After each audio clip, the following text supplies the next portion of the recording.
a culture where animal situations no longer exist, but deep inside the mechanism remains the same. Whenever you are in a situation when you feel somebody is going to be aggressive to you, somebody is going to hit you, insult you, do some harm, immediately the body comes into the situation.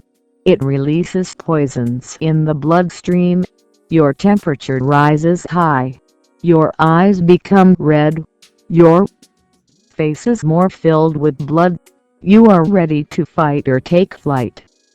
This too is not the deepest thing because this too is just a help from the body. Anger on the face, anger in the body, are not real things. They follow your mind, they follow your interpretation. It can be that there was nothing. In a lonely street on a dark night, you pass, you see a lamppost, you think it is a ghost. Immediately the body has released something in the bloodstream, the body is preparing to fight the ghost or escape. Your mind interpreted the lamppost as a ghost, immediately the body follows. You think somebody is your enemy, the body follows. You think somebody is a friend, the body follows. So the root cause is in the mind. It is in your interpretation. Buddha says, think that the whole earth is your friend. Why? Jesus says, even forgive your enemies. Not only that, even love your enemies. Why? Buddha and Jesus are trying to change your interpretations, but Tilapa goes still higher. He says, even if you think that all are your friends, you continue to think in terms of friendship and enmity. Even if you love the enemy, you think that he is the enemy. You love because Jesus has said. Of course, you will be in a better situation than an ordinary man who hates the enemy. Less anger will happen to you. But Tilapa says to think that someone is an enemy, to think that someone is a friend, is to divide. You have already fallen into the trap. Nobody is a friend and nobody is an enemy. This is the highest teaching. Tantra the Supreme Understanding 118 Osho. Chapter 8. Cut the root. Sometimes Tilapa surpasses even Buddha and Jesus.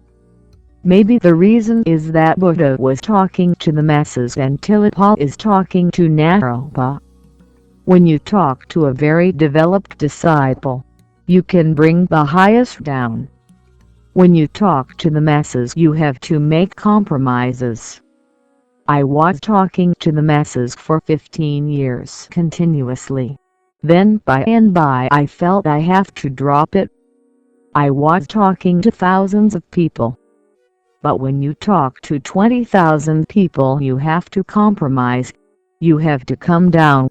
Otherwise it will be impossible for them to understand. Seeing this, I dropped it. Now I like to talk only to Naropas.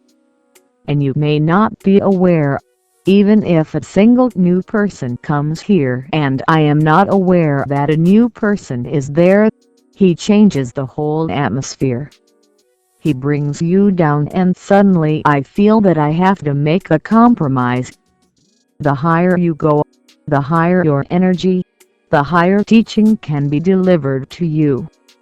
And a moment comes when Naropa becomes perfect. Tilapa becomes silent. Then there is no need to say anything, because even saying is a compromise. Then silence suffices. Then silence is enough. Then just sitting together is enough. Then the master sits with the disciple. They don't do anything. They just remain together. And then only the highest glimpse happens. So it depends on the disciples. It will depend on you. How much you can allow me to bring to you. It is not only for your own understanding. Of course, that is there. but it will depend on you how much I can bring to the earth, because it is going to come through you. Jesus has very ordinary disciples in that way, very ordinary, because he is starting the thing and he is to make compromises with foolish things. Jesus is going to be caught in the night, and the disciples are asking, "Master, tell us, in the kingdom of God you will, of course, be sitting to the right of God, on the right side of the throne, but we 12, what will be our hierarchical situation? How will we be sitting? Who will be sitting by the side of you? And who next?" Jesus is going to die, and these foolish disciples are asking something absurd. And they are worried in the kingdom of God what will be the hierarchy, who will be next to Jesus. Of course, Jesus. They can see that much, that Jesus will be next to God. But then who will be next to Jesus? Foolish egos. And Jesus has to compromise with these people. That's why Jesus' teachings could not go to that height where Buddha can go easily, because he is not talking to such foolish people. Never in his life has a single person asked such a foolish thing. But nothing to compare with Tilapak. He never talked to the masses. He searched for a single man, a single developed soul, Naropa, and said, "Because of you, Naropa, I will tell you things which cannot be told. Because of you and your trust, I have to." That's why the teaching has gone, taken a flight to the very farthest corner of the sky. Now try to understand the sutra. Cut the root of a tree and the leaves will wither. Cut the root of your mind and samsara, the world, falls. The light of any lamp dispels in a moment the darkness of long kalpas, long ages, millennia. The strong light of the mind in but a flash will burn the veil of ignorance. Cut the roots of a tree and the leaves will wither. But people ordinarily try to cut off the leaves. That is not the way. The root cannot wither that way. On the contrary, if you cut off the Tantra, the Supreme Understanding 119 shows. Chapter 8. Cut the root. Leaves. More leaves will come into the tree. You cut off one leaf, 3 will come, because by your cutting off the leaves, the roots become more active to protect. So every gardener knows how to make a tree dense and thick. You just go on pruning. It will become thicker and thicker and thicker, because you give a challenge to the roots. You cut off one leaf, the roots will send 3 to protect the body of the tree, because leaves are the body surface of the tree. Leaves are not just there for your enjoyment, to see and for you to sit under the shade. No, leaves are the tree's body surface. Through leaves the tree absorbs sun rays. Through leaves the tree releases vapors. Through leaves the tree is in contact with the cosmos. The leaves are the skin of the tree. You cut off one leaf and the roots take the challenge. They send 3 instead. They become more alert. They cannot remain sleepy. Somebody is trying to destroy them and they have to protect. And the same happens in life also, because life is also a tree. Roots and leaves are there. If you cut anger, 3 leaves will come instead. You will be thrice angry. If you cut sex, you will become abnormally obsessed with sex. Cut anything and watch and you will see that thrice is happening to you. And then the mind will say, "Cut more, this is not enough." Then you cut more and then more comes of it. Then you are in a vicious circle. The mind will go on, cut more, it is still not enough. That's why so many leaves are coming. You can cut all the branches. It will make no difference because the tree exists in the root, not in the leaves. Identification is the root and everything else is nothing but leaves. Being identified with greed, being identified with anger, being identified with sex, is the root. And remember, it is the same whether you are identified with greed, or sex, or even meditation. Love, moksha, God, it makes no difference. It is the same identification. Being identified is the root, and all else is just like leaves. Don't cut the leaves. Leave them. Nothing is wrong in them. That's why Tantra does not believe in improving your character. It may give you a good shape. If you prune a tree, you can make any shape out of it, but the tree remains the same. Character is just an outer shape, but you remain the same. No transmutation happens. Tantra goes deeper and says, cut the root. That's why Tantra was misunderstood too much. Because Tantra says, if you are greedy, be greedy. Don't bother about greed. If you are sexual, be sexual. Don't bother about it at all. The society cannot tolerate such a teaching. What are these people saying? They will create chaos. They will destroy the whole order. But they have not understood that only Tantra changes the society, the man, the mind, nothing else.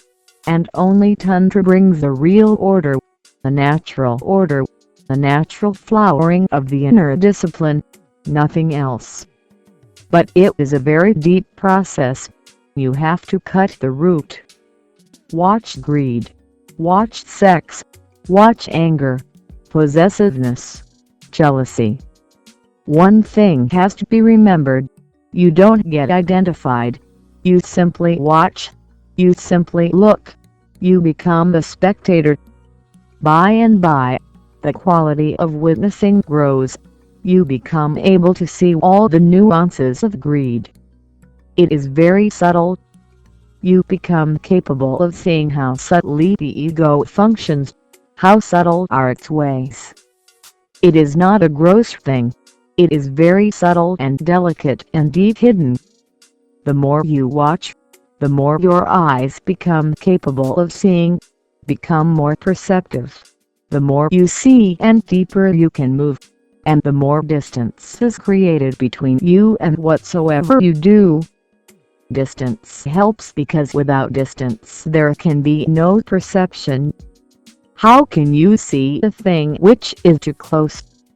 If you are standing too close to a mirror, you cannot see Tantra, the Supreme Understanding. 120 Osho. Chapter 8. Cut the root. Your reflection. If your eyes are touching the mirror, how can you see? The distance is needed, and nothing can give you a distance except witnessing. You try it and see. Move into sex. Nothing is wrong in it, but remain the watcher. Watch all the movements of the body. Watch the energy flowing in and out. Watch how the energy is falling downwards. Watch the orgasm. What is happening? How two bodies move in a rhythm. Watch the heart beat. Faster and faster it goes. A moment comes when it is almost mad. Watch the warmth of the body. The blood circulates more. Watch the breathing. It is going mad and chaotic. Watch the moment when a limit comes to your voluntariness and everything becomes involuntary. Watch the moment from where you could have come back, but beyond that there is no return. The body becomes so automatic all control is lost. Just a moment before the ejaculation you lose all control. The body takes over. Watch it. the voluntary processes, the non-voluntary process. The moment when you were in control and you could have gone back, the return was possible, and the moment when you cannot come back, the return has become impossible. Now the body has taken over completely. You are no more in control. Watch everything, and millions of things are there. Everything is so complex, and nothing is as complex as sex, because the whole bottom mind is involved. Only the witness is not involved. Only one thing remains always outside. The witness is an outsider. By its very nature, the witness can never become an insider. Find out this witness, and then you are standing on the top of the hill, and everything goes in the valley, and you are not concerned. You simply see. What is your concern? It is as if it is happening to somebody else. And it is the same with greed, and it is the same with anger. Everything is very complex, and you will enjoy it if you can watch. Negative, positive, all the emotions. You simply remember one thing, that you have to be a watcher. Then the identification is broken. Then the root is cut. And once the root is cut, once you think you are not the doer, everything suddenly changes. And the change is sudden. There is no gradualness to it. Cut the root of the tree and the leaves will wither. Cut the root of your mind and some forest falls. The moment you cut the root of the mind, the identification with it, the sun forest falls. The whole world falls like a house of cards. Just a small wind of awareness and the whole house falls. Suddenly you are here, but no more in the world. You have transcended. You can live just the old way, doing the old things, but nothing is old, because you are no longer the old. You are a perfectly new being. This is rebirth. Hindus call it TWIJ, twice born. A man who has attained to this is twice born. This is a second birth, and this is the birth of the soul. This is what Jesus means by resurrection. Resurrection is not the rebirth of the body, it is a new birth of consciousness. Cut the root of your mind and some forest falls. The light of any lamp dispels in a moment the darkness of long kalpas. Long ages. So don't be worried about how a sudden light will dispel the darkness of many millions of lives. It dispels it because darkness has no density to it. Darkness has no substance to it. Whether one moment old or many thousands of years old, it is the same. Absence cannot grow more or less. Absence remains the same. Light is substantial. It is something. Darkness is just an absence. The light is there and darkness is there no more. Tantra the Supreme Understanding 121 Osho. Chapter 8. Cut the root. It is not that the darkness is dispelled really, because there was nothing to be dispelled. It is not that when you burn the light, the darkness goes out. There was nothing to go out. In fact, there was nothing, just the absence of light. Light comes and darkness is not. The strong light of the mind in but a flash will burn the veil of ignorance. Buddhists use mind into senses. Mind with a small m and mind with a capital M. When they use mind with a capital M, they mean the witness, consciousness. When they use mind with a small m, they mean the witnessed. And both are mind. That's why they use the same word for both, with just the small difference. With a capital M. With a capital M you are the witness, and with a small m you are the witnessed. Thoughts. emotions, anger, greed, everything. Why use the same word? Why create confusion? There is a reason for it. Because when the mind with a capital M arises, the mind with a small m is simply absorbed in it. As rivers fall into the ocean, the millions of minds around the great mind all fall into it. The energy is reabsorbed. Greed, anger, jealousy, they were energies moving outwards, centrifugally. Suddenly when the mind with capital M arises, the witness sits there silently watching, and all the rivers change their course. They were going centrifugally towards the periphery. Suddenly they turn back. They become centrifugal. They start falling into the great mind. Everything is absorbed. That's why the same word is used. The strong light of the mind in but a flash will burn the veil of ignorance. Just in a single moment all ignorance is burned. This is sudden enlightenment. Whoever clings to mind sees not the truth of what's beyond the mind. If you cling to the mind, thoughts, emotions, then you will not be able to see that which is beyond the mind, the great mind, because if you cling, how can you see it? If you cling, your eyes are closed by your clinging. And if you cling to the object, how can you see the subject? This clingingness has to be dropped. Whoever clings to mind is identified, and sees not the truth of what's beyond the mind. Whoever strives to practice Dharma finds not the truth of beyond practice. All practice is of the mind. Whatsoever you do is of the mind. Only witnessing is not of the mind. Remember this. So, even while you are doing meditation, remain a witness. Continuously see what is happening. You are whirling in a dervish meditation. Whirl as fast as you can, but remain a witness inside and go on seeing that the body is whirling.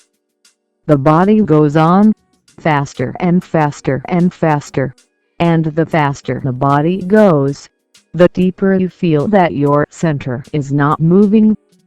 You are standing still. The body moves like a wheel. You stand still just in the middle of it. The faster the body goes, the deeper you realize the fact that you are not moving, and the distance is created. Tantra, the Supreme Understanding. 122. Osho.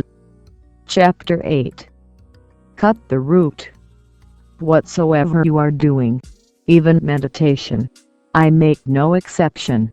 Don't cling to meditation either, because a day has to come when even that clinging has to be dropped. Meditation becomes perfect when it too is dropped. When there is perfect meditation, you need not meditate. So keep it constantly in your awareness that meditation is just a bridge. It has to be passed over. A bridge is not the place to make your house. You have to pass it and go beyond it. Meditation is a bridge. You have to be watchful about it also. Otherwise you may stop being identified with anger, greed, and you may start being identified with meditation, compassion. Then you are in the same trap again. Through another door you have entered the same house. It happened once. Mullah Nasruddin came to the town bar and he was already too drunk. So the barkeeper told him, "You go away. You are already drunk and I cannot give you any more. You just go back to your house." But he was insisting, so the barkeeper had to throw him out. He walked a long distance in search of another bar. Then he came to the same bar from another door, entered, looked at the man with a little suspicion because he looked familiar. The barman said, "I have told you once and forever that tonight I am not going to give you anything. You get away from here." Mullah was insisting again. He was thrown out again. He walked a long distance in search of another bar, but in that town there was only one bar. Again, from the third door, he entered, looked at the man, who looked so familiar. Mullah said, "What is the matter? Do you own all the bars in the town? This happens. You are thrown out from one door. You enter from another door. You were identified with your anger, your lust. Now you become identified with your meditation. You were identified with your sexual pleasure. Now you become identified with the ecstasy that meditation gives. Nothing is different. The town has only one bar. Don't try to enter the same bar again and again. And from wherever you enter you will find the same owner. That is the witness. Be mindful of it. Otherwise much energy is unnecessarily wasted. Long distances you travel to enter into the same thing again. Whoever clings to mind sees not the truth of what's beyond the mind. What is beyond the mind? You. What is beyond the mind? Consciousness. What is beyond the mind? Saturday Chip Anand. Truth, consciousness, bliss. Whoever strives to practice Dharma finds not the truth of BYONDPRACTICE. And whatsoever you practice, remember, practice cannot lead you to the natural, the loose and the natural, because practice means practicing something which is not there. Practicing means always practicing something artificial. Nature has not to be practiced. There is no need. It is already there. You learn something which is not there. How can you learn something which is already there? How can you learn nature? Tao. It is already there. You are born in it. There is no need to find any teacher so that you can be taught. And that is the difference between a teacher and a master. The teacher is one who teaches you something. The master is one who helps you to unlearn all that you have already learned. The master is to help you unlearn. The master is to give you the taste of the Tantra, the Supreme Understanding. 123 Osho. Chapter 8. Cut the root. Non-practiced. It is already there. Through your learning you have lost it. Through your unlearning you will regain it. Truth is not a discovery. It is a rediscovery. It was already there in the first place. When you came into this world it was with you. When you were born into this life it was with you. Because you are it. It cannot be otherwise. It is not something external. It is intrinsic in you. It is your very being. So if you practice, says Tilipal, you will not know that which is beyond practice. Remind yourself again and again that whatsoever you practice will be a part of the mind, the small mind, the outer periphery, and you have to go beyond it. How to go beyond it? Practice. Nothing is wrong in it. But be alert. Meditate, but be alert. Because in the final meaning of the term, meditation is witnessing. All techniques can be helpful but they are not exactly meditation. They are just a groping in the dark. Suddenly one day, doing something, you will become the witness. Doing the meditation like the dynamic, or kundalini or whirling. Suddenly one day the meditation will go on but you will not be identified. You will sit silently behind. You will watch it. That day meditation has happened. That day technique is no more the hindrance. no more to help. You can enjoy it if you like an exercise. It gives a certain vitality. But there is no need now. The real meditation has happened. Meditation is witnessing. To meditate means to become a witness. Meditation is not a technique at all. This will be very confusing to you because I go on giving you techniques. In the ultimate sense, meditation is not a technique. Meditation is an understanding, awareness. But you need techniques because that final understanding is very far away from you, deep hidden in you, but still very far away from you. Right this moment you can attain it, but you will not attain it, because your moment goes on, your mind goes on. This very moment it is possible and yet impossible. Techniques will bridge the gap. They are just to bridge the gap. So in the beginning techniques are meditations. In the end you will laugh. Techniques are not meditation. Meditation is a totally different quality of being. It has nothing to do with anything. But it will happen only in the end. Don't think it has happened in the beginning, otherwise the gap will not be bridged. This is the problem with Krishnamurti. And this is the problem with Maharishi Mahesh Yogi.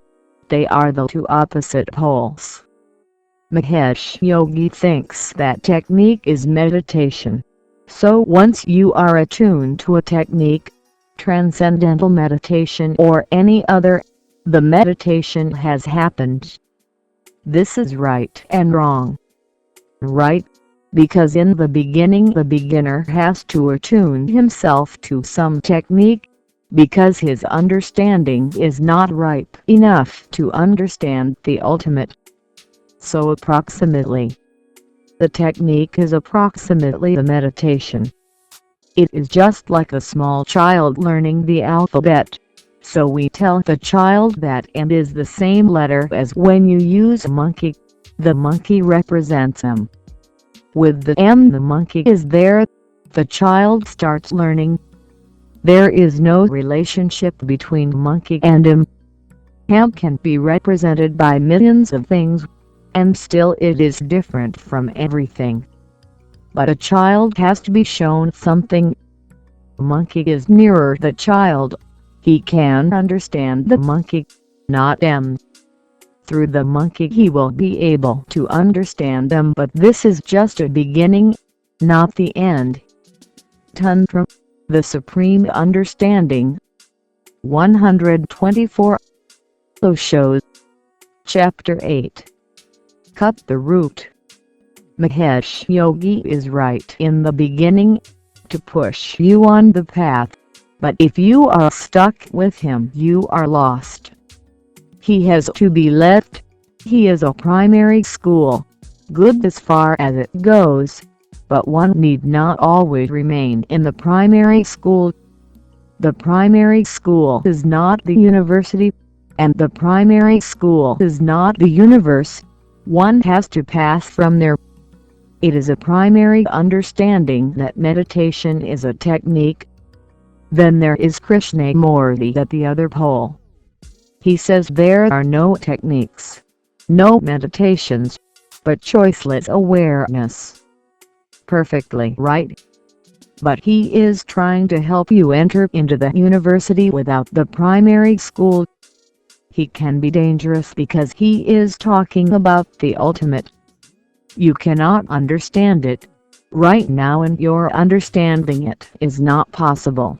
You will go mad.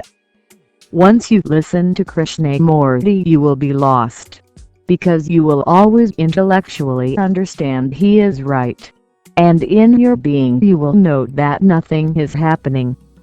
Many Krishnamurti followers have come to me. They say intellectually they understand. Of course it is right. There is no technique and meditation is awareness. But what to do? And I tell them, the moment you ask what to do, it means you need the technique. What to do?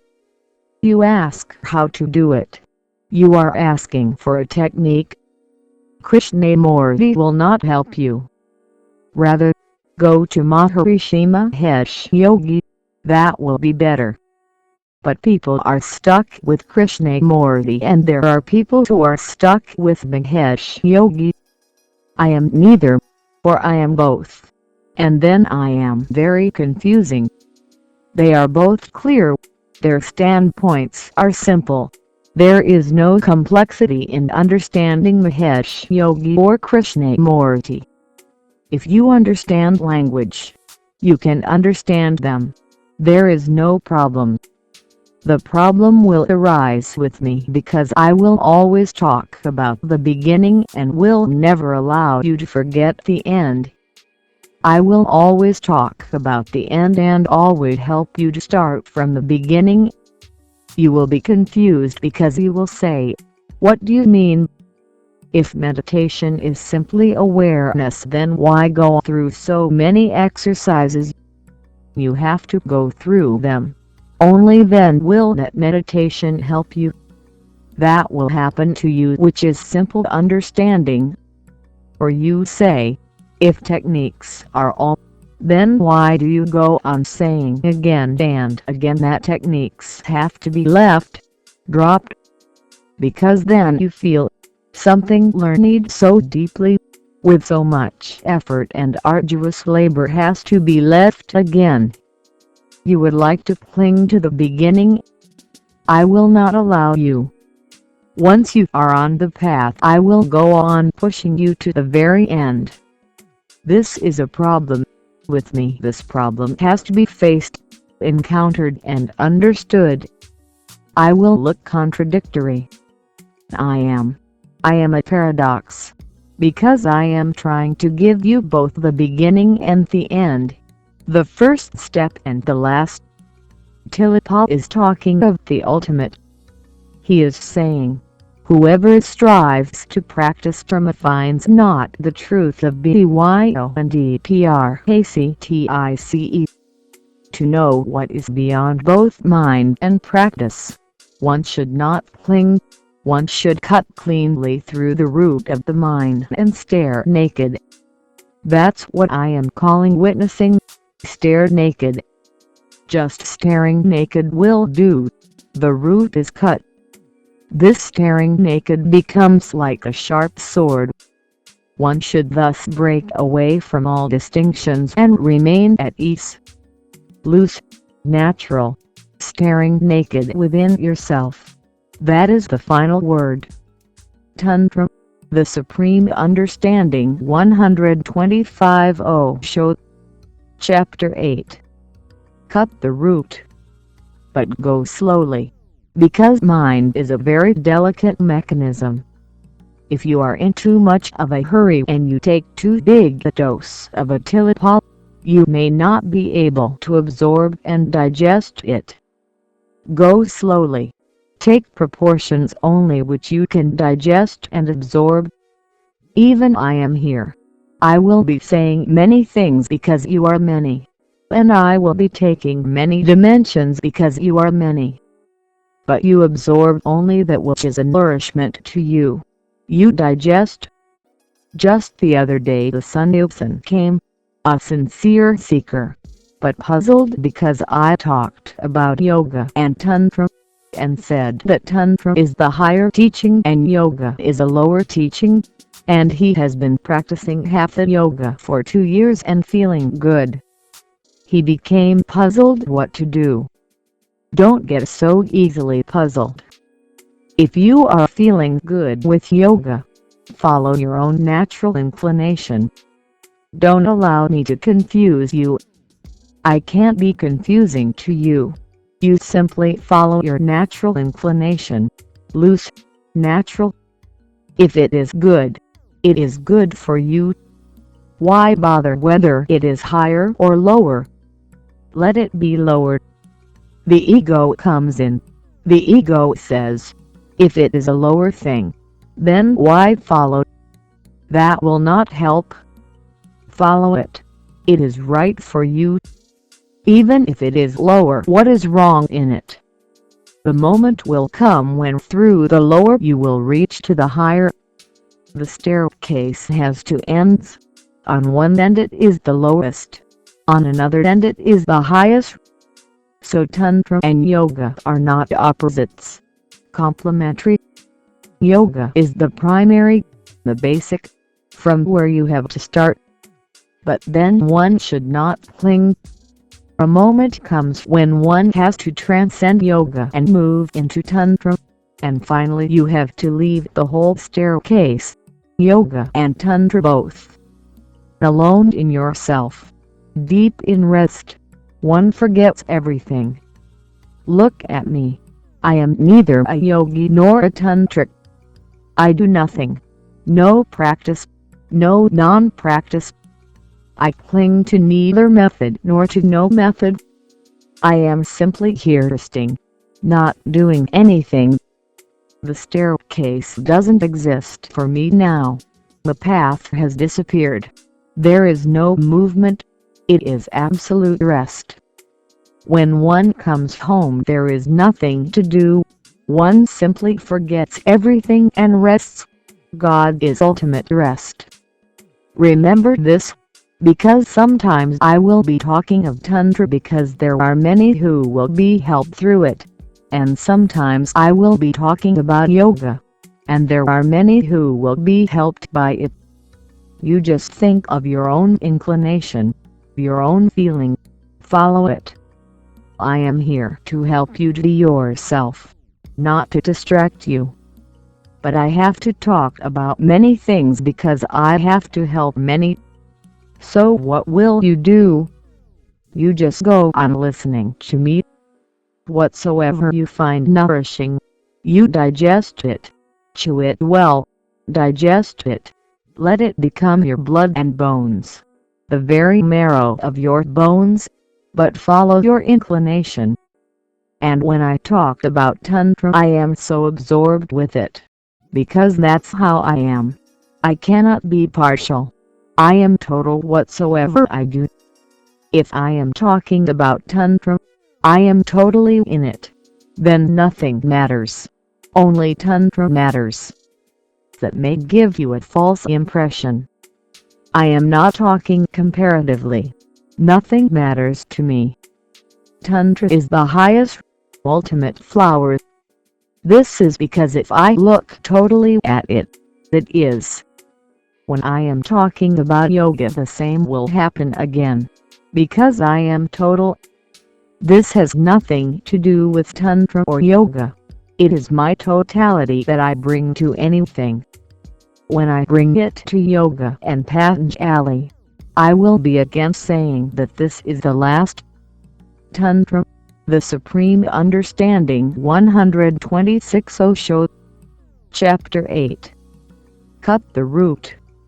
So don't be distracted. Always remember this is my totality and my quality that I bring to it. If you can't remember that, you will be helped. Even through my paradoxical being you will not be confused. Tantra, the Supreme Understanding 127. Osho. Chapter 9. Beyond and Beyond. February 19, 1975 in Buddha Hall. The song continues, one should not give or take, but remain natural. For Hamudra is beyond all acceptance and rejection. Since Alaya is not born, no one can obstruct or soil it. Staying in the unborn realm all appearance will dissolve into the mata, and self and pride will vanish into naught. The ordinary mind wants to take more and more from the world, from everywhere, from every direction and dimension. The ordinary mind is a great taker. It is a beggar. And the begging is such that it cannot be satisfied. It is infinite. The more you get, the more the longing arises. The more you have, the more you desire. It becomes an obsessive hunger. There exists no need for it in your being. but you are obsessed, and you become more and more miserable because nothing satisfies. Nothing can satisfy the mind, which is constantly asking for more. The more is feverish. It is not healthy, and there is no end to it.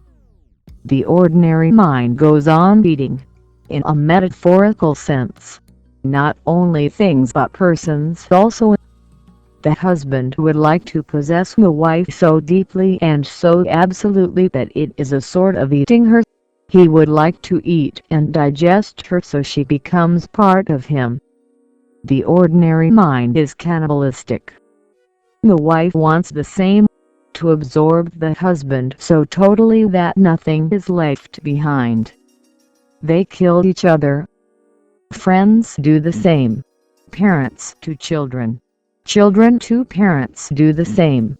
All relationship of the ordinary mind is of absorbing the other completely. It is a sort of eating. And then there is the extraordinary mind, just the opposite to the ordinary mind. And because of the ordinary mind, the extraordinary mind has come into existence.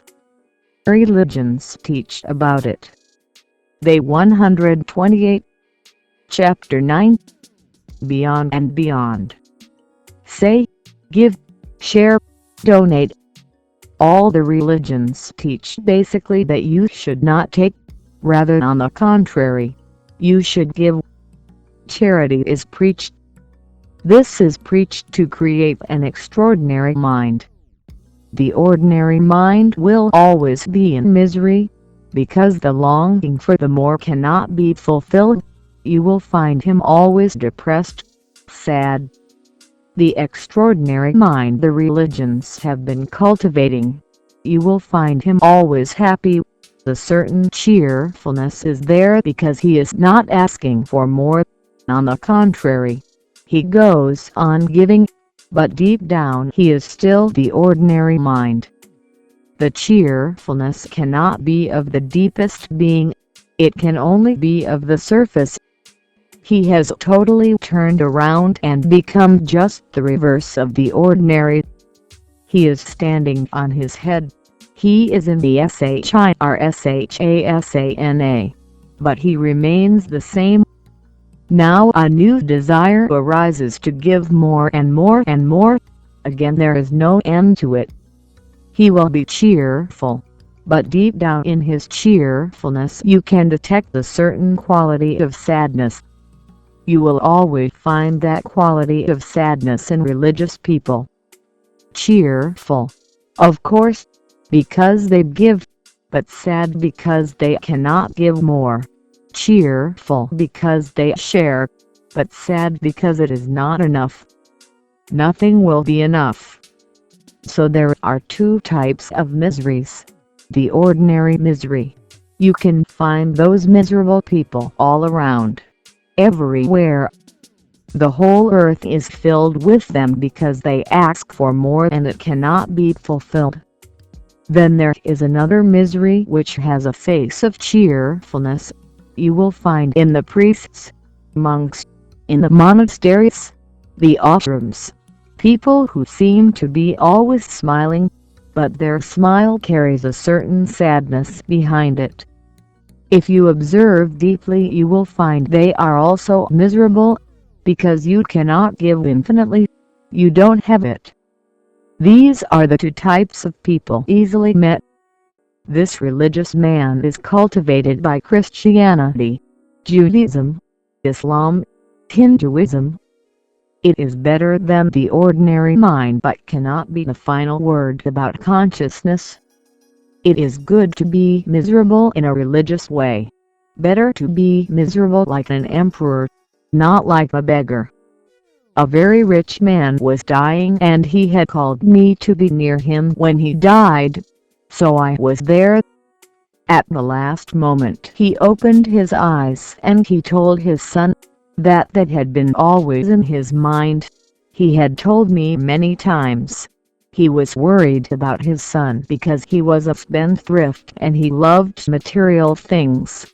And this old man was a religious man. The last word he said to the son was, "Listen, money is not everything and you cannot buy everything with money. There are things which are beyond money, and money alone cannot make anybody happy." The son listened and said, "You may be right, but with money the person can't choose the sadness of his own liking. It may not purchase happiness, but you can choose the sadness of your own liking. You can be miserable in your own way. The poor man has to be miserable through no choice. A rich man can be miserable through his own choice. That's the only difference. He chooses his own misery. There is a certain freedom. The poor man's misery simply happens to him like a fate, a destiny. He has no choice. The religious man has chosen his misery. That is why he is a little cheerful. And the non-religious man is suffering his misery because he has not chosen it. Both live in the same world of the morgue, but the religious man lives like an emperor, sharing, giving, charity. Tantra the Supreme Understanding 129 Osho. Chapter 9. Beyond and Beyond. Buddhism, Jainism and Tao. They have created a third type of mind which is neither ordinary nor extraordinary, in fact, which is not the mind at all. To give it a name it will be good to call it a no mind. So try to understand the classification. Ordinary mind, extraordinary mind, just the opposite of it, but still in the same dimension of more than no mind, which Buddhism, Jainism, Tao have created. What is this no mind? The third approach towards reality. Buddhism and Jainism don't preach charity, they preach indifference. They don't say, give, because giving is part of taking, the same circle. In taking you take from somebody, in giving you give to somebody, but it is the same circle. Dimensions don't change, only direction changes. Buddhism preaches to be indifferent, to be non-possessive. The emphasis is on non-possession, not on giving. You should not possess, that's all. You should not try to possess things or persons. You simply drop out of the world of possessions. There is no question of taking or giving, because both belong to the world of possessions. You can give only that which you possess. How can you give that which you don't possess? You can give only that which you have acquired before. You can give only that which you have taken before. Otherwise, how can you give it? You come in the world without anything, with no possessions. You go out of the world without any possessions. In the world you can be on these two sides, either on the side of those who long for more and more, to take more and absorb more, and go on fattening themselves. And then there is another side who go on giving and giving more and more, and become thinner and thinner and thinner. Buddha says you should not possess, you should not choose either side. You simply be in the state of non-possession. This man, this third type of man, whom I call the man of no mind, will not be as happy, cheerful as the extraordinary man. He will be more silent. He will be more quiet. He will have a deep contentment, but not cheerfulness. You will not even find a smile on his face. You will not find a single statue of Buddha smiling or of Madhava smiling. No, they are not cheerful. They are not happy. They are not miserable. Of course, they are not happy. They have dropped out of the world of misery and happiness. They are simply at rest, indifferent to the things and the world of things, non-possessing. They are aloof, detached. This is what ANASHAKTI is. Detachment, indifference. This man will have a certain quality of silence around him. You can feel that silence. But Tilipa goes beyond all the three. Tilipa goes beyond all three, and now it is difficult to classify him. Ordinary mind, asking for more. Extraordinary mind, trying to give more. No mind, indifferent, unattached, neither giving nor taking. Then what to call Tilipa's mind? Tilipa is of the fourth type, and the fourth is the last and the highest. There is no beyond to it. It is not even a no mind. It is not a mind at all, because in the no mind also, negatively the mind is present. The emphasis is still on being indifferent to the things and the world of things, but your focus is on things. Remain indifferent, unattached. You are not possessing things, but you have to be alert not to possess. You have to remain detached. You have to move very alert so you don't possess anything. Make a clear point of it. The emphasis is still on things. Be indifferent to the world. Tilipa says the emphasis should be on your own self, not on the things. Rest in yourself. Don't be even indifferent to the world, because that indifference still is a very subtle bridge with the world. The focus should not be on the other. Turn your lives completely inwards. You don't bother about the world, not even to be indifferent to it. You neither ask for more, you neither try to give more, nor are you indifferent to the world either. As if the world has simply disappeared. You are self-centered, sitting inside, doing nothing. Your whole focus has turned, taken the total about turn. As Tantra, the Supreme Understanding 130 Osho. Chapter 9. Beyond and Beyond. If the world has completely disappeared, there is nothing to give, nothing to take, nothing to be indifferent about. Only you are. You live in your consciousness, and that is your only world. Nothing else exists. This is the state of beyond mind and beyond no mind. This is the suprememost state of understanding. Nothing is beyond it. And I would like to tell you, never be satisfied unless you attain this. Why?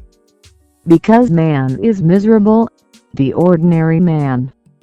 He asks for more and it can't never be satisfied, so continuously the misery is there, and the misery goes on becoming more and more and more. The man of extraordinary mind that the religions teach is cheerful, but deep down sad. Even the very cheerfulness has an undercurrent of sadness. It seems as he is trying to smile. The smile is not coming to him. It seems he is posing, as if some photographers are there and he is posing the certain gesture which doesn't exist in fact.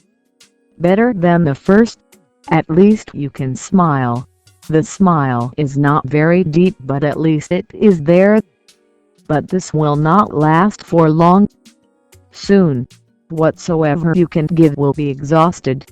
Then the smiling cheerfulness will disappear. You would like to give more. Then you will be in the same plight of the first, the ordinary man. It will take a little longer for the second man to understand and realize the misery, but the misery will come.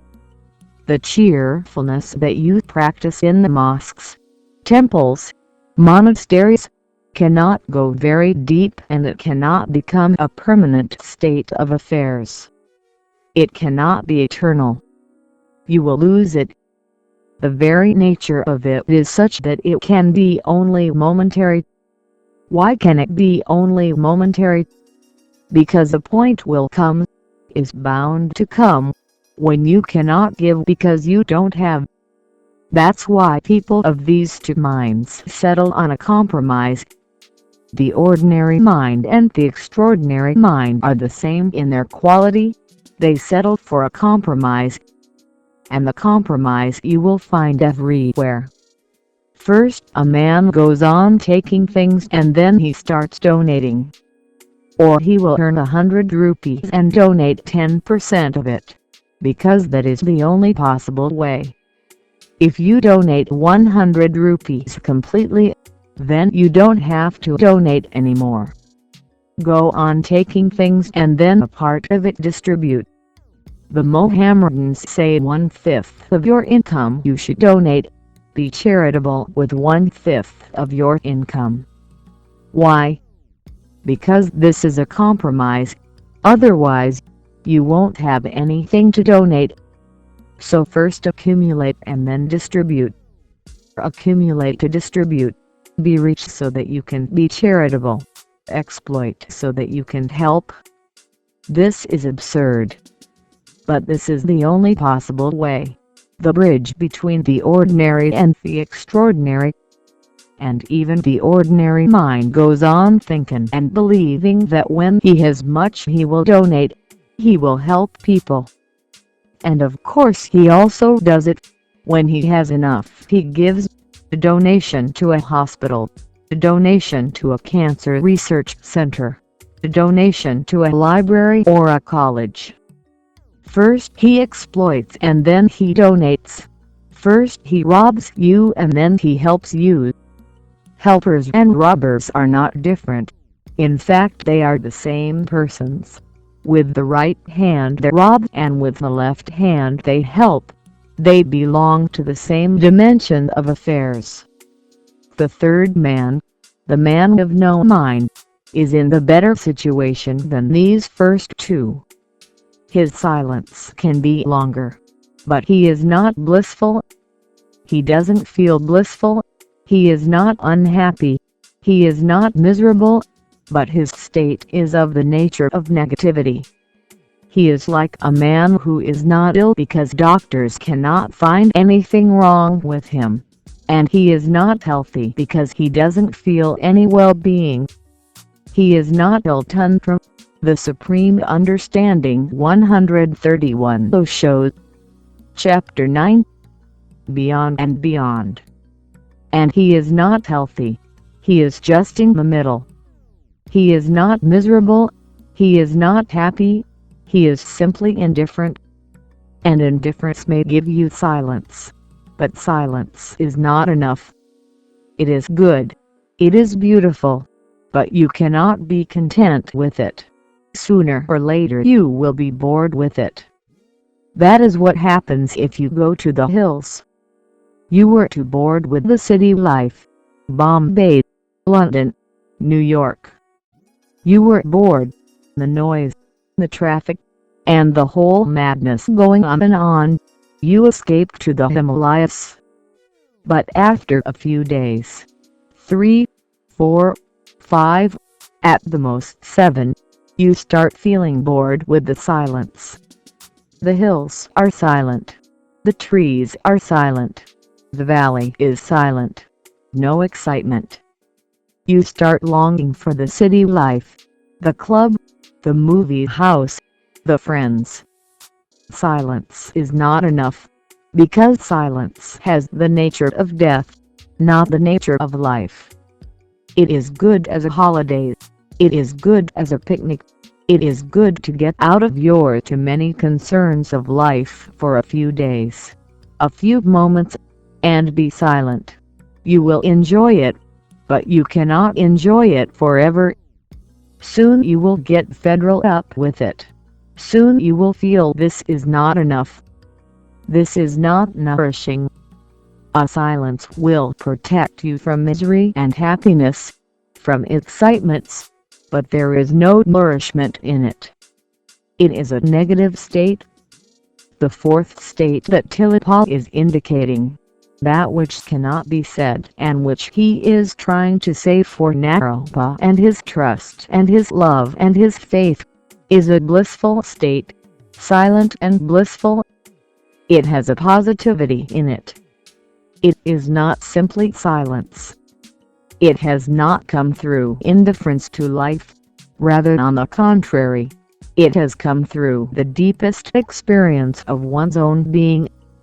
It has not been driven by renouncing. It has bloomed by being loose and natural. Subtle are the differences, but if you try to understand and meditate on these distinctions, your whole life path will be clear, and then you can travel very easily. Never be satisfied before the fourth state, because even if you become satisfied, sooner or later the discontentment will arise.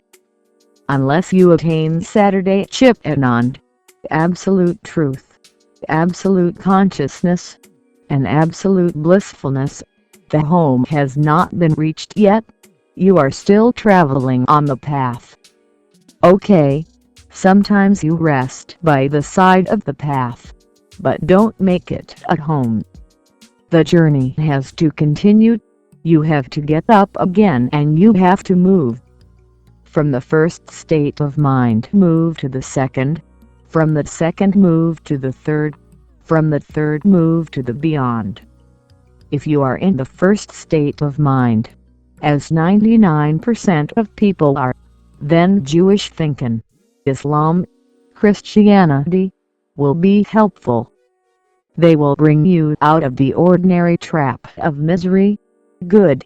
But you are still on the path, and don't deceive yourself that you have reached. Now you have to get beyond this cheerfulness which has a sadness in it, beyond this taking and giving both, beyond charity. Who are you to give to? What have you got to give? Who are you to help? You have not helped even yourself. How can you help others? Your own light is not burning and you are trying to burn others' lights. You may blow them off. You may put them off. Your own inner being is dark. You cannot help. You cannot give. You have nothing to give. Buddhism, Jainism, Taoism, Lao Tzu, Mahabharata and Siddhartha Gautama can help you out of it. But Tillotpa says don't be satisfied even with that indifference, silence, the detached standing, aloofness, because it is still not a happening. Still you are concerned with the world. Tillotpa can help you beyond that. He can bring you to your innermost center of being. He can help you center, rooted in yourself, unconcerned with the world. Not even unconcern is there. Everything done from the Supreme Understanding 132 Osho, Chapter 9, Beyond and Beyond, has dissolved. Only you remain in your crystal purity. Only you remain in your absolute innocence, as if the world has not arisen, was not there ever. You come to the point in this fourth state of consciousness, to the point where you were not born, to the absolute source of being. Even the first step has not been taken in the world, or you have come to the last step has been taken. This is what Zen people call attaining the original face. Zen masters say to the disciples, go and find your face you had before you were born, or go and find the face you will have when you are dead. Either when the world was not, or when the world has disappeared, you attain to your original purity. That is what nature is. Now try to understand Tillotpa. One should not give or take, but remain natural. For Imhamudra is beyond all acceptance and rejection. One should not give or take, because when you give you have moved out of yourself. When you take you have moved out of yourself. Both are distractions. Both lead you to the other. You get mixed. Your energy has flown outwards. Whether you give or take is irrelevant. The other has come into being. Your eyes are focused on the other, and when the eyes are focused on the other you forget yourself. This is what has happened to you all. You don't remember yourself because your eyes have become focused, paralyzed in fact on the other. Whatsoever you do it for the other. Whatsoever you are for the other. Even if you escape from the world, your mind goes on, continuing, what are people thinking about me?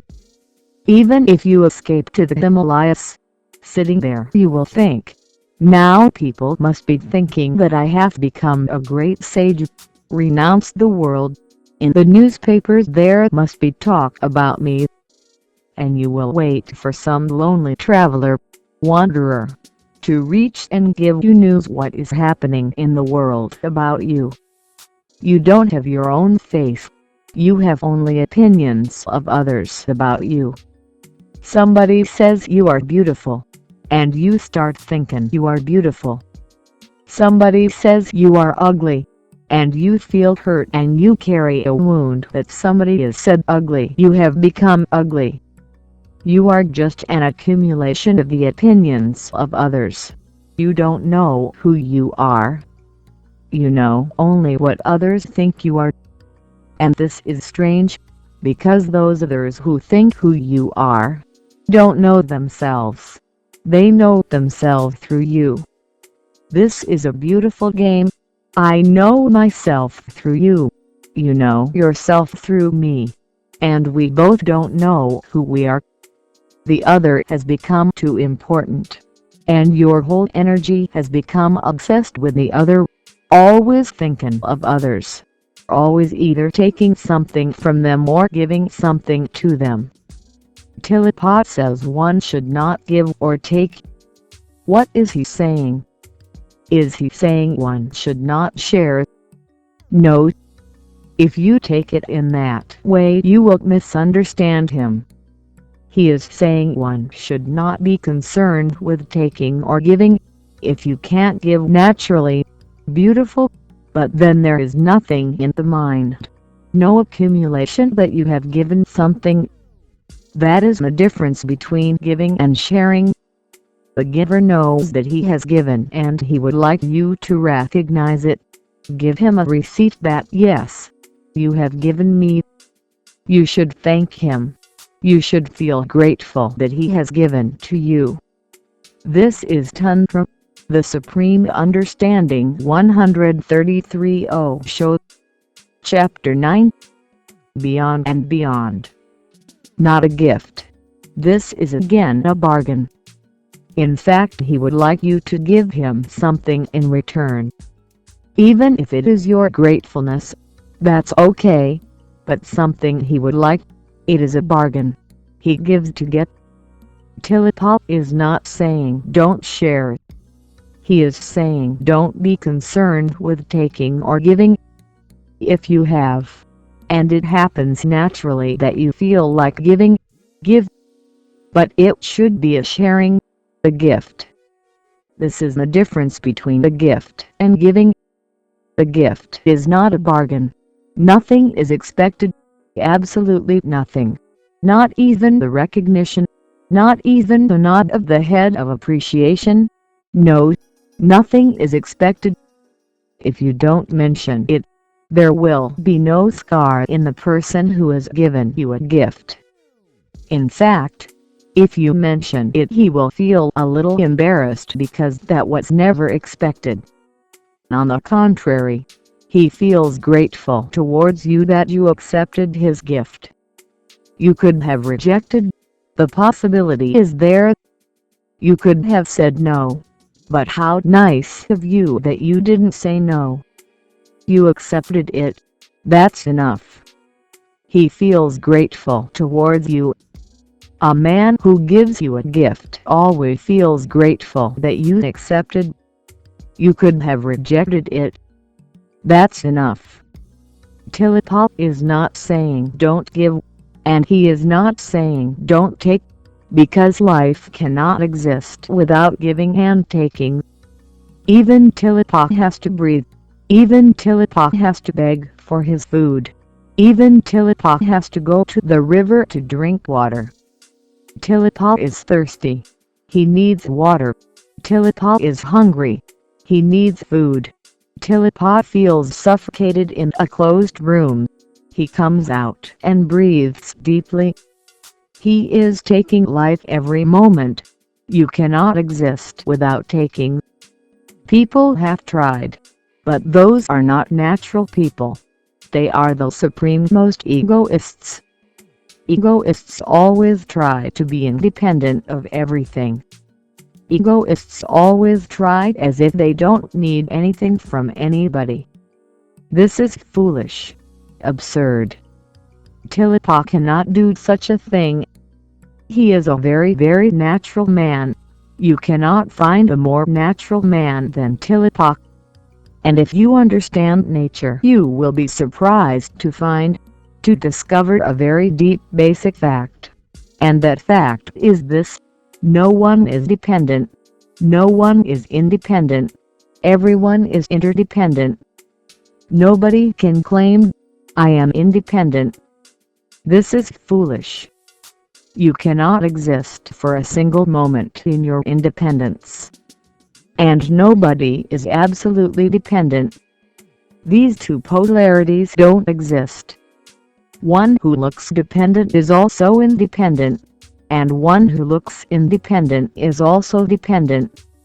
Life is an interdependence. It is a mutual sharing. Even the emperor depends on his slaves, and even the slaves are not dependent on the emperor. At least they can commit suicide. That much independence they have. Absolutes don't exist here. Life exists in relativity. Of course, Tilipa knows that. He prescribes the natural way. How can he not know it? He knows it. Life is a give and take.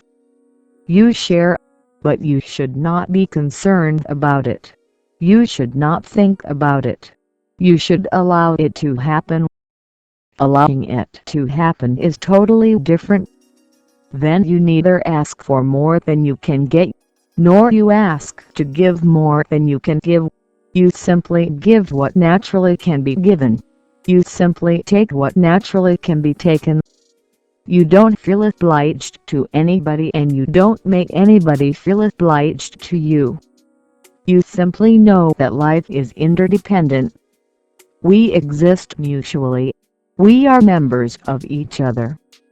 Consciousness is a vast ocean, and nobody is an island. We meet and merge with each other.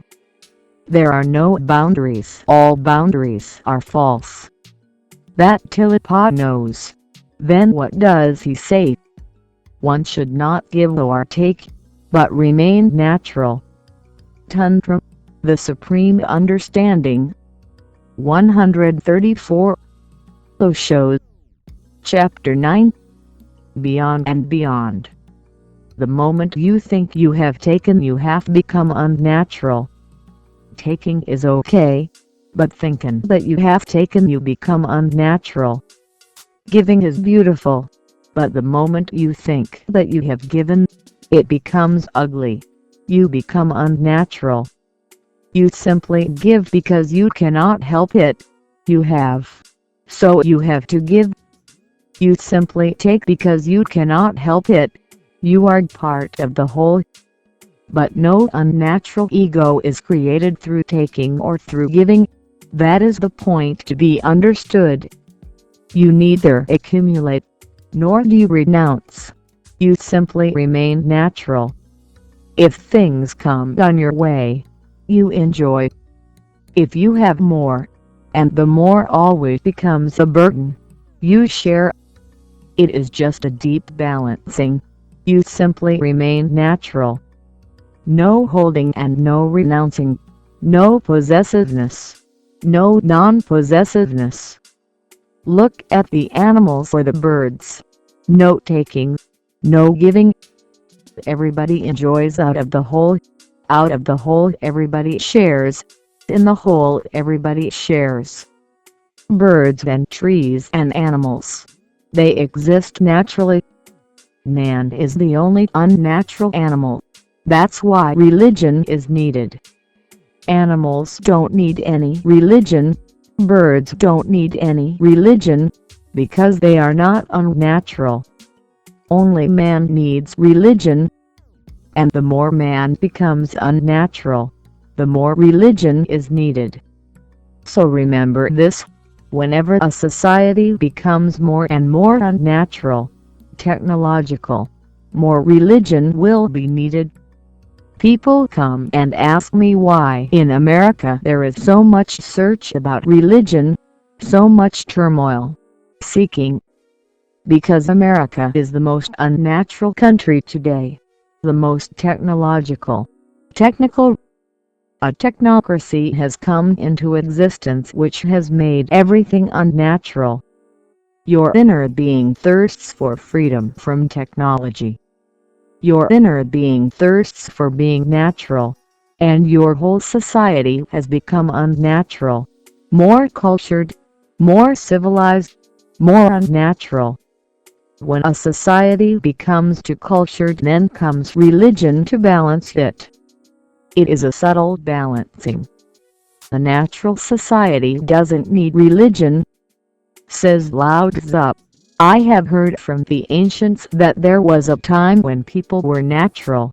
There was no religion. When people were natural, they never thought about heaven and hell. When people were natural, they never thought about moral precepts. When people were natural, there was no code, no law. Lao Tzu says because of the law people have become criminals, and because of morality people have become immoral, and because of too much culture. And China has known too much culture. No other country has known that much culture. Confucius has made an absolute discipline of how to culture a man, 3,300 rules to discipline.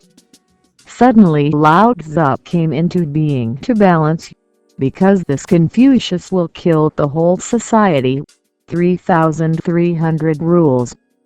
This is too much. You will culture the man so much that the man will disappear completely. He will not be a man at all. Lao Tzu erupts and Lao Tzu throws all the rules to the dust, and he says the only golden rule is to have no rules. This is a balancing. Lao Tzu is religion, Confucius is culture. Religion is needed like the medicine. It is medicinal. You are ill, you need medicine. The more ill, of course, the more medicine. A society becomes ill when the natural is lost.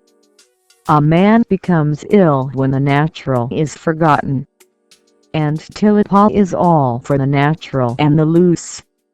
And remember always the loose with the natural, because you can't try to be natural so hard that the very effort can become unnatural.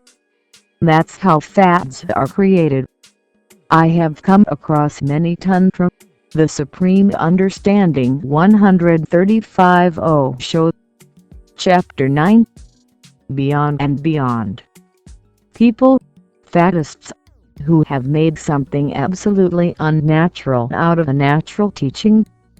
For example, it is good to have organic food, nothing is wrong in it. But if you become too concerned, and you become so minutely concerned that every moment you are thinking of organic food, and nothing inorganic should be allowed in the body, then you have overdone it. I know people who believe in natural therapies, naturotherapy, and they have become so unnatural through their naturotherapy that you cannot believe how it happens. It happens. If it becomes a straining on the mind, then it has become already unnatural. The word loose has to be continuously remembered, otherwise you can become faddists. You can become maniacs, and then you can't take one part of it and you can strain so much that even the natural turns into the unnatural. loose and natural is Tilapa, and that is his whole teaching. He cannot say you should not give and you should not take, but he does say it. Then he must mean something else. One should not give or take but remain natural. There is hidden the meaning, remaining natural. And if, remaining natural, it happens that you give, beautiful. If, remaining natural, somebody gives something to you and you take, natural. But don't make out of it a profession. Don't make out of it an anxiety. For impaired is beyond all acceptance and rejection. Lao Tzu teaches acceptance, and Tilapa teaches something beyond rejection and acceptance both. Tilapa is really one of the greatest masters. You reject something and you become unnatural, that we can understand. You have anger inside and you reject it because of the moral teachings, and because of difficulties that anger brings you in, conflicts, violence. And to live with anger is not easy, because if you want to live with anger you cannot live with anybody else. It creates trouble. And then the moral teachers are there who are always ready to help you, and they say, suppress it, throw it, don't be angry, reject it. You start rejecting. The moment you reject you start becoming unnatural, because whatsoever you have, nature has given it to you, for you to reject it. A part of the mind playing a role of the master with another part of the mind. And both are the parts of the same. It is not possible. You can go on playing the game, and the part who is the anger does not bother about your other part who is trying to suppress it, because when the moment comes it erupts. So there is no trouble for the part which is anger, the part which is sex, the part which is greed. You go on fighting, wasting, putting yourself together in millions of ways and always remaining divided, in conflict, fragmentary. Once you reject, you become unnatural. Don't reject. Of course, immediately the acceptance comes in. If you don't reject then accept. This is subtle, delicate. Tilapa says even in acceptance there is a rejection, because when you say, yes I accept, deep down you have rejected already. Otherwise why do you say, I accept? What is the need to say that you accept? Acceptance is meaningful only if there is rejection, otherwise it is meaningless. People come to me and they say, yes, we accept you. I see their faces, what they are saying, not knowing what they are doing. They have already rejected me. They are forcing their minds to accept Tantra, the Supreme Understanding 136 Osho. Chapter 9. Beyond and Beyond. Me and a certain part of the mind is rejecting. Even when they say yes, there is a note. That very yes carries the note in it. The yes is just a superficial guard, a decoration. Inside I can't see their no alive and kicking, and they say, we accept. You have already rejected. If there is no rejection, how can you accept? How can you say, I accept? If there is no fight, how can you say, I surrender? If you can't see this point, then an acceptance happens which is beyond both rejection and acceptance. Then surrender happens which is beyond both fight and surrender. Then it is total. For impaired is beyond all acceptance and rejection. And when you remain simply natural, neither rejecting nor accepting, neither fighting nor surrendering, neither saying no nor saying yes, but allowing things, whatsoever happens happens, You have no choice of your own. Whatsoever happens, you simply note it down that it has happened. You don't try to change anything. You don't try to modify anything. You are not concerned with improving yourself. You simply remain whatsoever you are. Very, very arduous for the mind, because the mind is a great improver. The mind always says, you can reach higher. You can become great. You can polish here and there, and you can become pure gold. Improve, transform, transmute, transfigure yourself. The mind goes on again and again and again saying, more is possible, more is still possible. Do it. Then rejection comes. And when you reject part of yourself, you will be in deep trouble. Because that part is yours. That part is organically yours. You cannot throw it away. You can cut the body, but you cannot cut the being, because being remains the whole. How can you cut the being? There is no sword that can cut the being. If your eyes go against you, you can't throw them away. If your hand commits a crime, you can cut it off. If your legs lead you to sin, you can cut them off. Because the body is not you, it is already separate, you can cut it. But how will you cut your consciousness? How will you cut your innermost being? It is not substantial. You cannot cut it. It is like emptiness. How can you cut emptiness? Your sword will go through it. It will remain undivided. If you try too much, your sword may break, but the emptiness will remain undivided. You cannot cut it. Your innermost being is of the nature of emptiness. It is a no self. It is non-substantial. It is, but it is not matter. You cannot cut it. There is no possibility. Don't reject, but immediately the mind says, then okay, we accept. The mind never leaves you alone. The mind follows you like a shadow. Wherever you go, the mind says, okay, I am with you, just a helper. Whenever you are in need, I will give you help. Don't reject. Of course, right? Tilipa is right. Accept. And if you listen to this mind, again you are in the same trap. Rejection and acceptance are both aspects of the same coin, says Tilipa.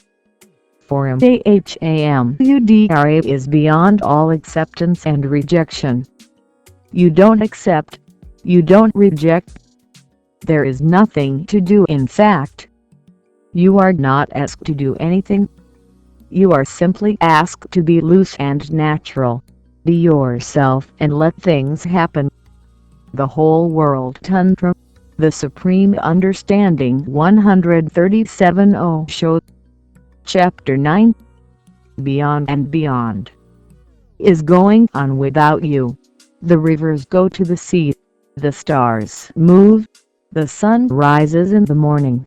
The seasons follow each other. The trees grow and bloom and disappear. And the whole is going without you. Can't you leave yourself loose and natural and move with the whole? This is sannyas for me. People come to me and they ask, give us definite discipline. You simply give us sannyas and you never talked about discipline. What do you expect us to do? I don't expect anything. I want you to be loose and natural. You just be yourself and let things happen. Whatsoever happens, whatsoever unconditionally, good and bad, misery and happiness, life and death, whatsoever happens, let it happen. Just don't you come in the way. You relax. The whole existence goes on, and goes on so perfectly well. Why are you worried about yourself? There is no need to improve. There is no need to change.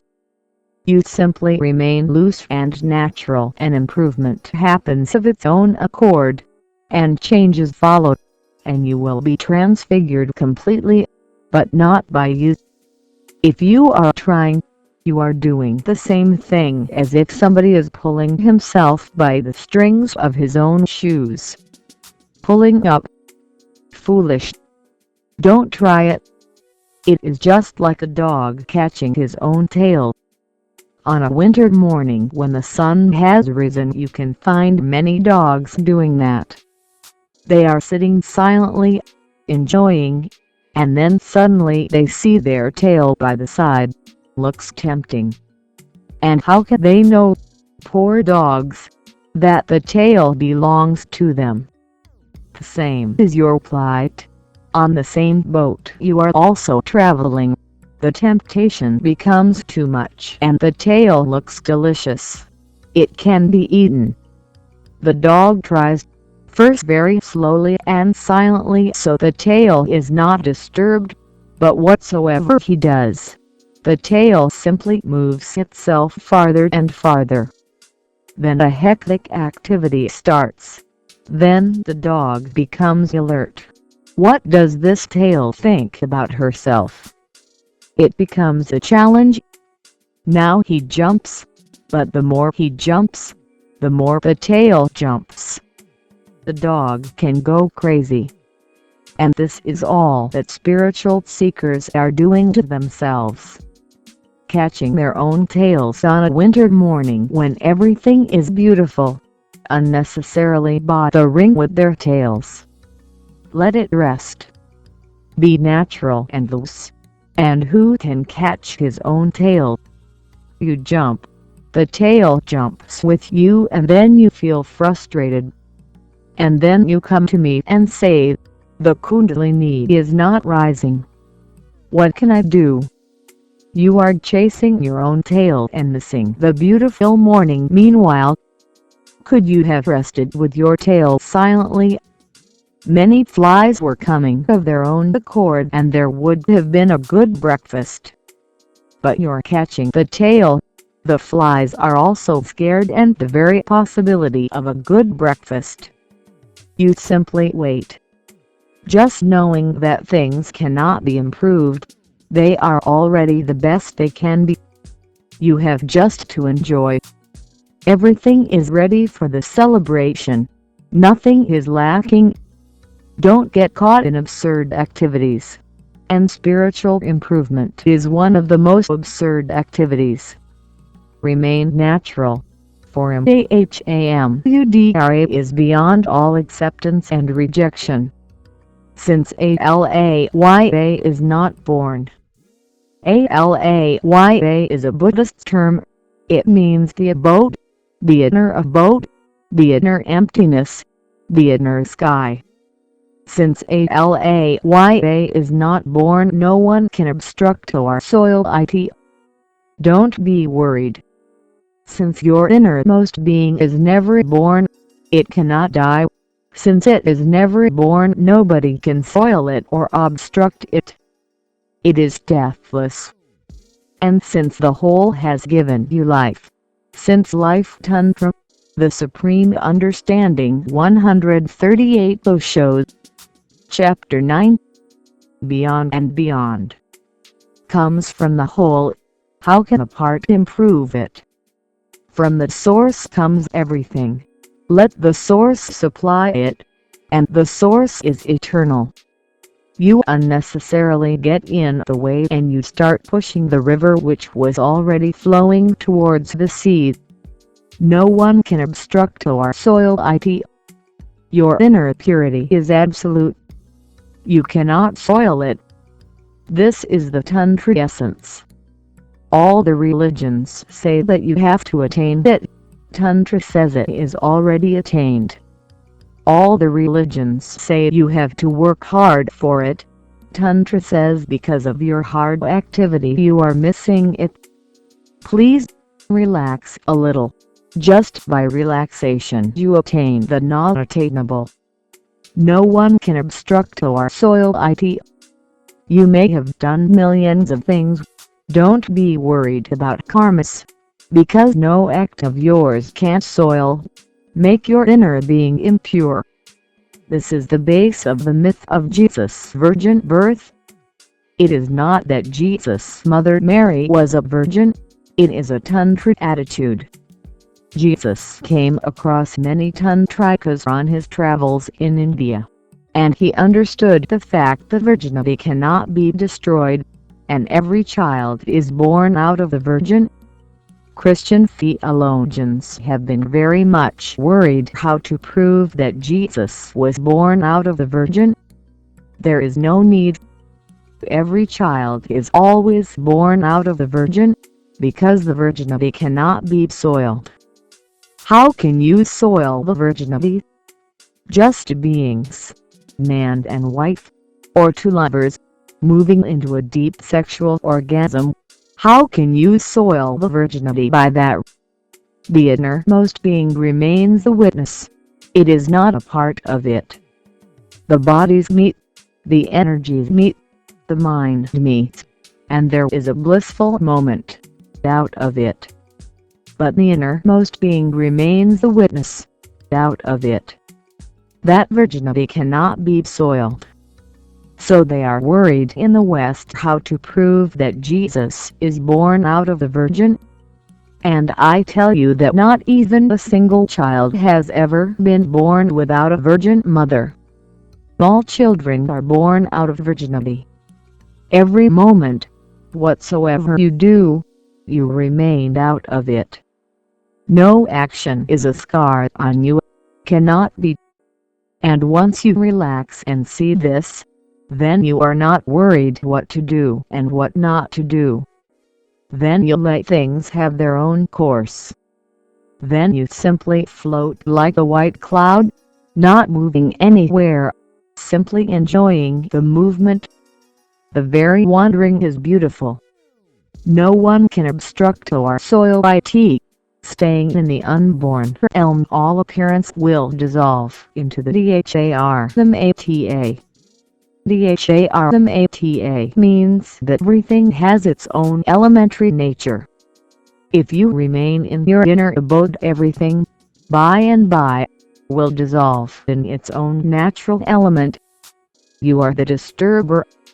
If you remain inside your being, in the alaya, in the inner sky, in that absolute purity, just like the sky, clouds come and go, no trace is left. Actions come and go, thoughts come and go, many things happen, but inside, deep down, nothing happens. There you simply are. Only existence is there. No actions reach, no thoughts reach. If you remain loose and natural in that inner abode, by and by, you will see all elements move into their own nature. The body is made of 5 elements. The earth, by and by, will move into the earth. Tantra, the Supreme Understanding 139 Osho. Chapter 9. Beyond and beyond. The air into the air. The fire into the fire. That is what happens when you die. Every element moves to its own rest. Dharmata means the elementary nature of everything. Everything moves to its own abode. You move to your own abode and then everything moves to its own. Then there is no disturbance. There are 2 ways to live and 2 ways to die. One way is to live like everybody is living, getting mixed up with everything, forgetting completely the inner sky. Then there is another way of living, resting within and allowing the elementary forces to have their own way. When the body feels hunger, it will move and seek food. A man who is enlightened remains inside his abode. The body feels the hunger. He watches. The body starts moving to feed hunger. He watches. The body finds the food. He watches. The body starts eating. He watches. The body absorbs, feels satiated. He watches. He goes on watching. He is no more an actor. He is not doing anything. He is not a doer. The body feels thirst. He watches. The body stands and moves. These are elementary forces working on their own.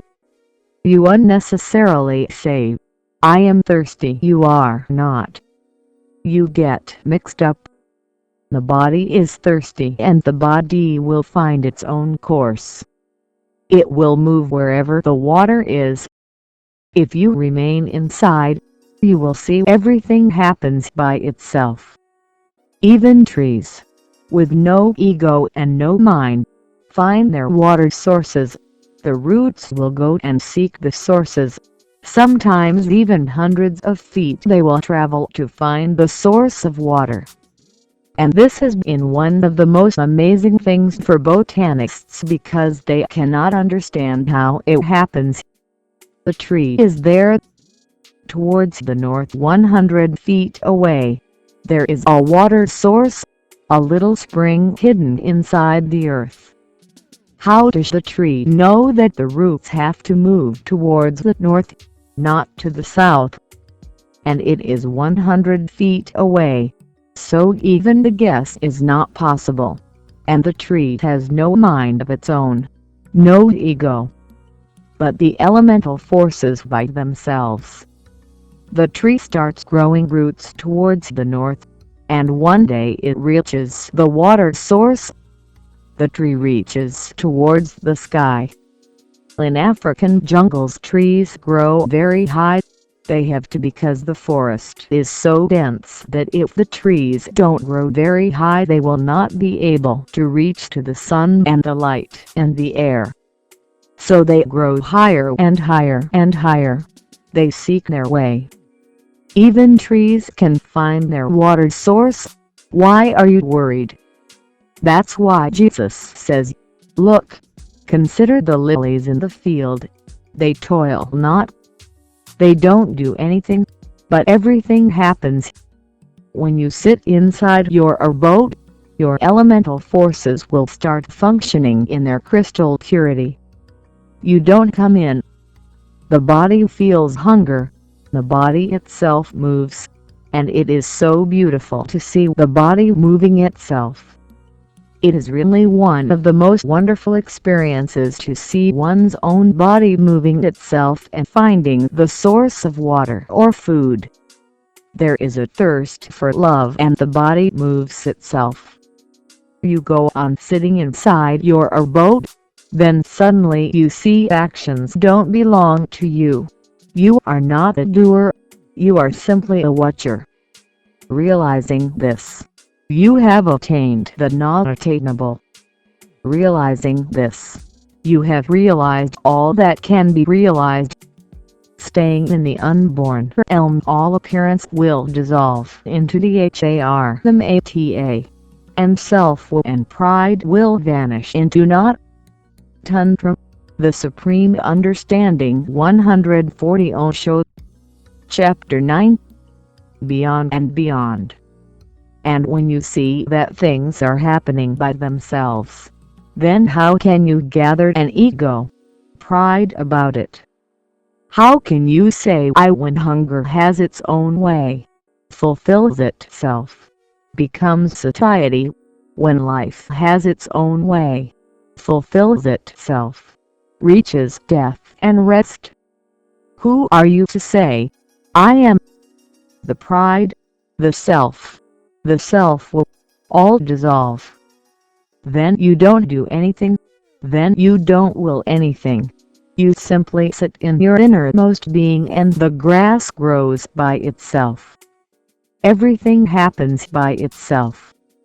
Difficult to understand this, because you have been brought up, conditioned, that you have to do, that you have to be a doer, constantly alert and moving and fighting. You have been brought up in the milieu which says that you have to fight for your survival, otherwise you will be lost. Otherwise you will achieve nothing. You have been brought up with the poison of ambition in you. And in the West particularly, a very nonsensical word willpower exists. This is simply absurd. There is nothing like willpower, a fantasy, a dream. There is no need for any will. Things are happening by themselves. It is their nature. It happened. The master of Linkite died. The master was a well-known man, but Linkite was even more well-known than the master, because the master was a silent man, and through Linkite he had become very famous, in fact. Then the master died, and Linkite was also known to be enlightened, and a crowd of thousands gathered to pay their respects and bid him the last farewell. And they saw Linkite crying and weeping and tears flowing down like a small child whose mother has died. People could not believe it because they thought that he had attained, and he was crying like a small child. This is okay when the person is ignorant, but when a person is awakened, and he himself has been teaching that the innermost nature is immortal, eternal, that never dies. So why now? The few who were very intimate to Linkite, they came and told him, "It is not good, and what will people think about you?" Already there is a rumor. People are thinking that they were wrong in thinking that you have attained. Your whole prestige is at stake. You stop crying, and a man like you need not cry. Linkite said, "But what can I do? Tears are coming. It is their torment, and who am I to stop them? I neither reject nor accept. I remain inside myself. Now tears are flowing, nothing can be done. If the prestige is at stake, let it be. If the people think I am not enlightened, that is their own business. But what can I do? I have left the doer long ago. There is no longer any doer. It is simply happening. These eyes are crying and weeping on their own accord, because they will not be able to see the master again. And it was a nourishment to them. They lived on that food. I know very well that the soul is eternal. Nobody ever dies. But how to teach these eyes? What to tell them? They don't listen. They don't have any ears. How to teach these eyes not to weep, not to cry, that life is eternal? And who am I? It is their business. If they feel like crying, they are crying. Remaining natural and loose means this: things happen. You are not the doer. Neither accepting nor rejecting. Self will dissolve. The very concept of willpower becomes empty and impotent. It simply withers away and pride vanishes into nothingness difficult to understand an enlightened person. No concepts will be helpful. What will you think about Linkite? He says, I know, but the eyes are crying. Let them cry. They will feel relaxed, and they will not be able to see this man again. That body is to be burned soon. They weren't nourished by him, and they knew no beauty except in this man, and they knew no grace. They have lived too long nursing on this man's form and the body. Now, of course, they feel thirsty, hungry. Now, of course, they feel that the very ground is disappearing underneath them. They are crying.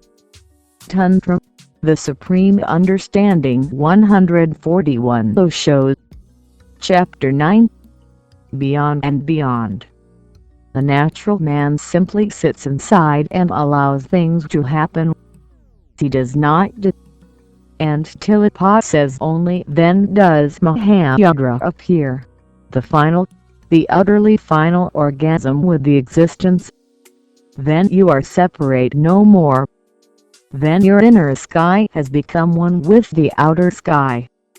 There are not two skies then, only one sky.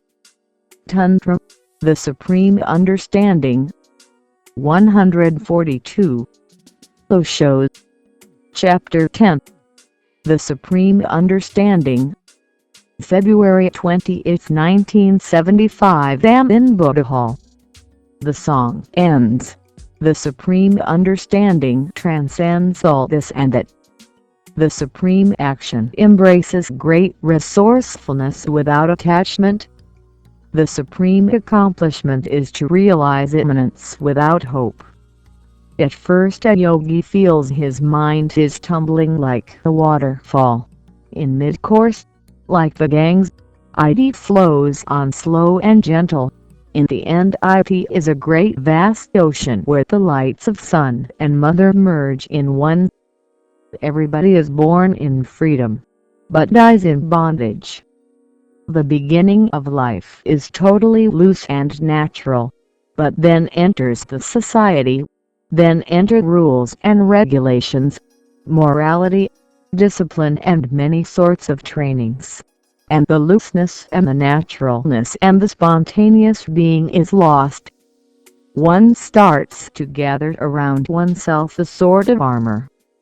One starts becoming more and more rigid. The inner softness is no more apparent. On the boundary of one's being one creates a fort-like phenomenon, to defend, to not be vulnerable, to react, for security, safety, and the freedom of being is lost.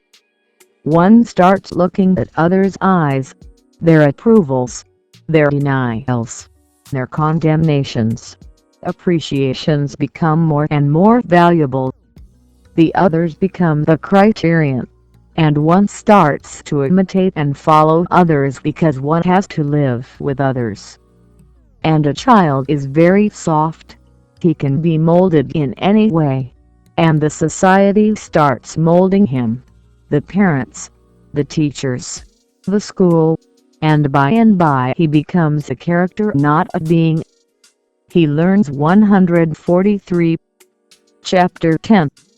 The Supreme Understanding. All the rules. Either he becomes a conformist, that too is a bondage, or he becomes rebellious, that too is another sort of bondage.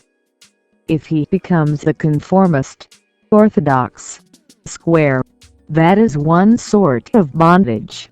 He can react, can become a hippie, can move to the other extreme, but that too is again the sort of bondage, because reaction depends on the same thing it reacts against.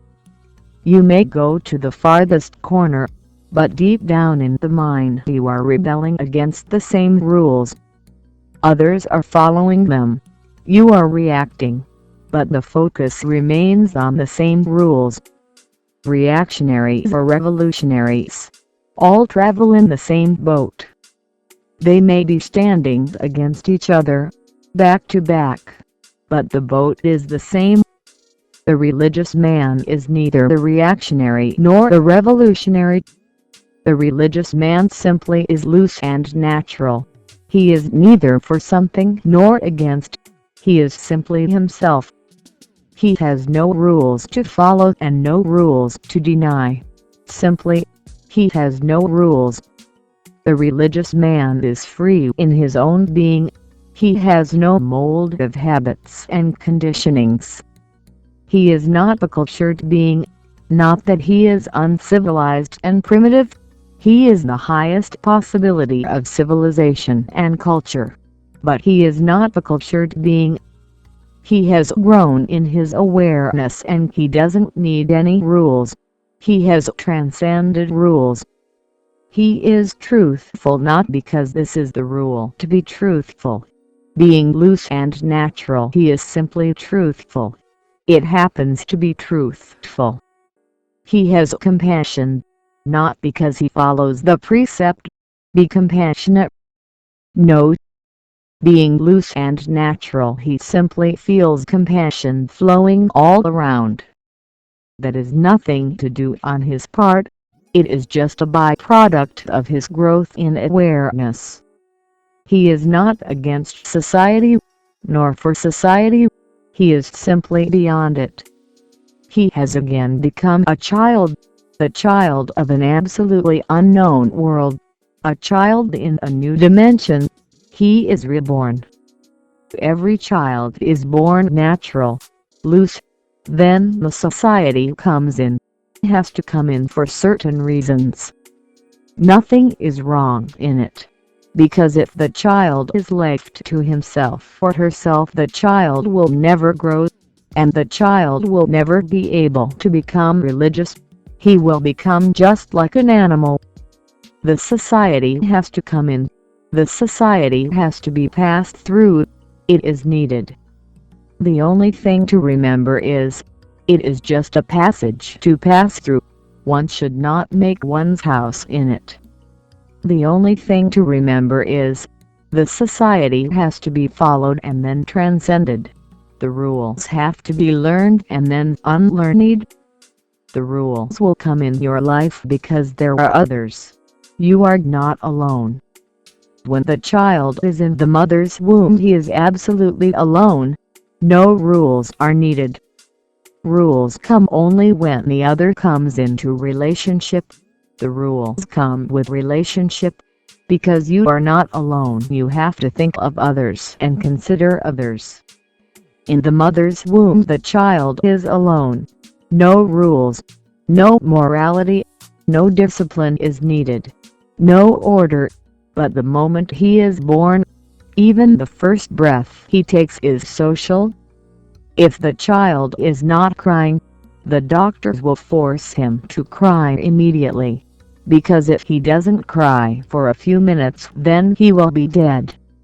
He has to cry because the cry opens the passage through which he will be able to breathe. It clears the throat. He has to be forced to cry. Even the first breath is social.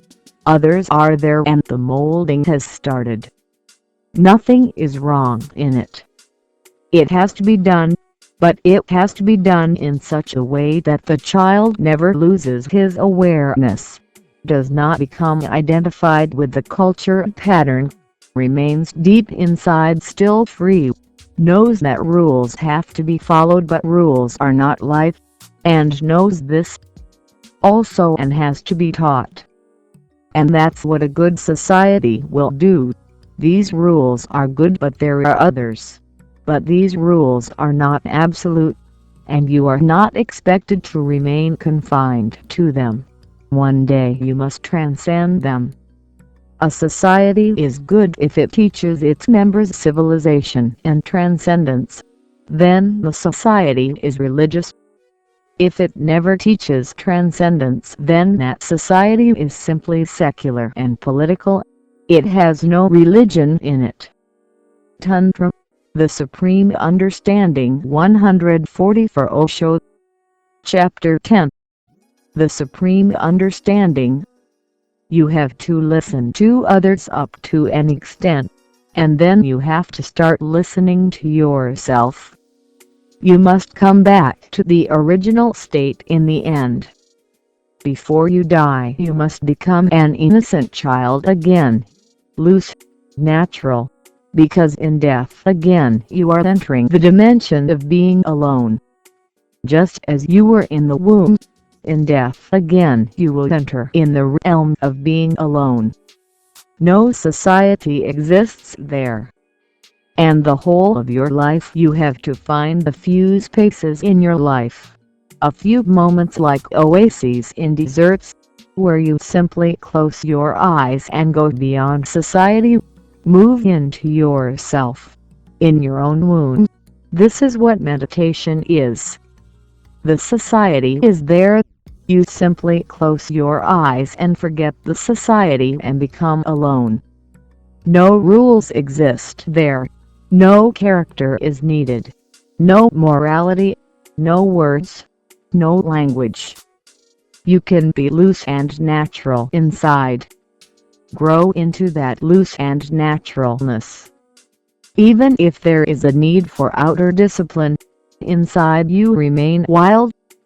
If one can remain wild inside and still practicing things which are needed in the society, then soon one can come to a point where one simply transcends. I will tell you one story and then I will enter into the sutras. This is a Sufi story. An old man and a young man are traveling with a donkey. They have reached near the town. They both are walking with their donkey. School children passed them and they giggled and they laughed and they said, "Look at these fools. They have a healthy donkey with them and they are walking. At least the old man can sit on the donkey." Listening to those children, the old man and the young man decided what to do. Because people are laughing and soon we will be entering the town, so it is better to follow what they are saying. So the old man sat on the donkey and the young man followed. Then they came near another group of people and they looked at them and said, "Look! The old man is sitting on the donkey and the poor boy is walking. This is absurd. The old man can't walk, but the boy should be allowed to sit on the donkey." So they changed. The old man started walking and the boy was allowed to sit.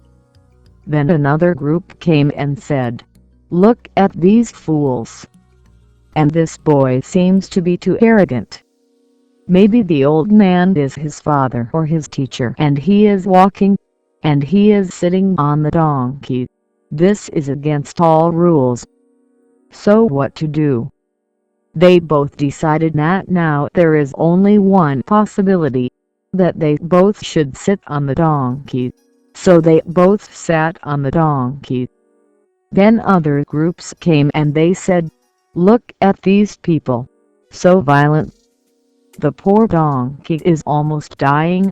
2 persons on one donkey. It would have been better if they carried the donkey on their shoulders." So they again discussed. And then there was the river and the bridge. They had now almost reached the boundary of the town. So they thought, it is better to behave as people think in this town. Otherwise they will think we are fools. So they found a bamboo. On their shoulders they put the bamboo and hung the donkey by his legs, tied it in the bamboo and carried him. The donkey tried to rebel. As donkeys are, they cannot be forced very easily. He tried to escape because he is not a believer in society and what others are saying. But the 2 men were too much and they forced him. So the donkey had to yield. Tantra the Supreme Understanding 145 Show. Chapter 10. The Supreme Understanding. Just on the bridge in the middle the crowd passed and they all gathered and they said, "Look! These fools! We have never seen such idiots. A donkey is to ride upon, not to carry on your shoulders. Have you gone mad?" Listening to them, and a great crowd gathered, the donkey became restless. So restless that he jumped and fell from the bridge down into the river, died. Both men came down. The donkey was dead. They sat by the side and the old man said, "Now listen. This is not an ordinary story." The old man was a Sufi master, an enlightened person, and the young man was a disciple and the old master was trying to give him a lesson. Because Sufis always create situations. They say unless the situation is there you cannot learn deeply. So this was just a situation for the young man. Now the old man said, "Look, just like this donkey you will be dead if you listen to people too much. Don't bother what others say, because there are millions of others and they have their own minds and everybody will say something. Everybody has his opinions and if you listen to opinions this will be your end. Don't listen to anybody. You remain yourself. Just bypass them. Be indifferent. If you go on listening to everybody, everybody will be prodding you to this way or that. You will never be able to reach your innermost center. Everybody has become eccentric. This English word is very beautiful. It means off the center, and we use it for the mad people. But everybody is eccentric, off the center, and the whole world is helping you to be eccentric because everybody is prodding you. Your mother prodding you towards north, your father towards south, your uncle is doing something else, your brother something else, your wife, of course, something else. Everybody is trying to force you somewhere. By and by, a moment comes when you are nowhere. You remain just on the crossroads, being pushed from north to south, from south to east, from east to west, moving nowhere. By and by, this becomes your total situation. You become eccentric. This is the situation. And if you go on listening to others and not listening to your inner center, this situation will continue. All meditation is to become centered, not to be eccentric, to come to your own center. Listen to your inner voice, feel it, and move with that feeling. By and by, you can laugh at others' opinions, or you can be simply indifferent. And once you become centered, you become a powerful being. Then nobody can prod you. Then nobody can push you anywhere. Simply, nobody dares. You are such a power, centered in yourself, that anybody who comes with an opinion simply forgets his opinion near you. Anybody who comes to push you somewhere simply forgets that he had come to push. Rather, just coming near you, he starts feeling overpowered by you. That's how even a single man can become so powerful that the whole society, the whole history, cannot push him a single inch. That's how a Buddha exists. The Jesus exists. You can kill the Jesus, but you cannot push him. You can destroy his body, but you cannot push him a single inch. Not that he is adamant or stubborn, no, simply he is centered in his own being, and he knows what is good for him, and he knows what is blissful for him. It has already happened. Now you cannot allure him towards new goals. No salesmanship can allure him to any other goal. He has found his home. He can listen to you patiently, but you cannot move him. He is centered. Tantra, the Supreme Understanding. 146. Osho. Chapter 10. The Supreme Understanding. This centering is the first thing towards being natural and loose.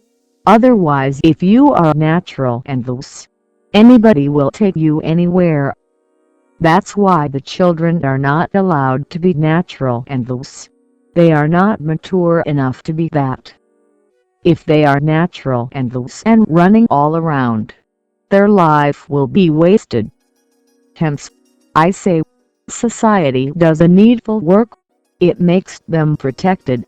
The cell-like character becomes the citadel. They need it.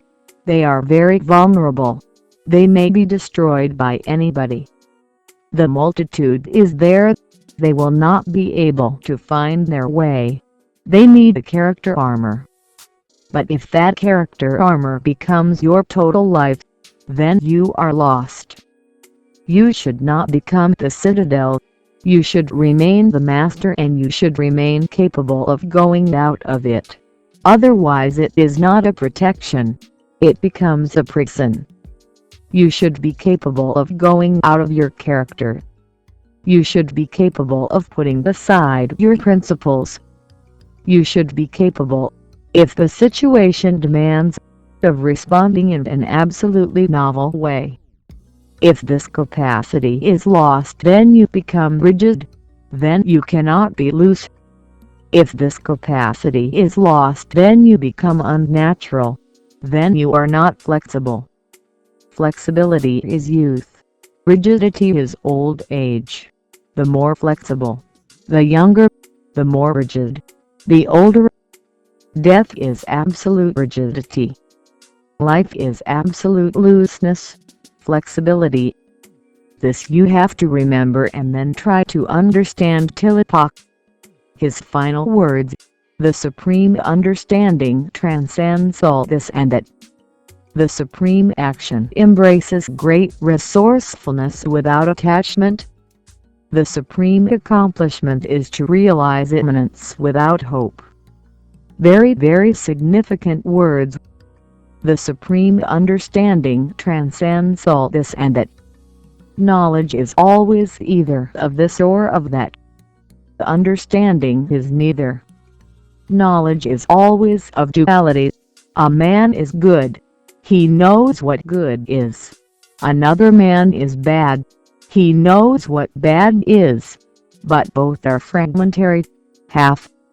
Neither the good man is whole because he does not know what bad is. His goodness is poor. It lacks the insight that badness gives. The bad man is also half. His badness is poor. It is not rich because he does not know what goodness is. And life is both together. A man of real understanding is neither good nor bad. He understands both. And in the very understanding he transcends both. A sage is neither a good man nor a bad man. You cannot confine him to any category. There exists no pigeonhole for him. You cannot categorize him. He is elusive. You cannot catch hold of him. And whatsoever you say about him will be half. It can't never be total. A sage may have friends and followers, and they will think he is God because they see only the good part. And a sage may have enemies and foes, and they will think that he is the devil incarnate because they know only the bad part. But if you know sage, he is neither, for both together, and both mean the same. If you are both together, good and bad, you are neither, because they annihilate each other, negate each other, and a void is left.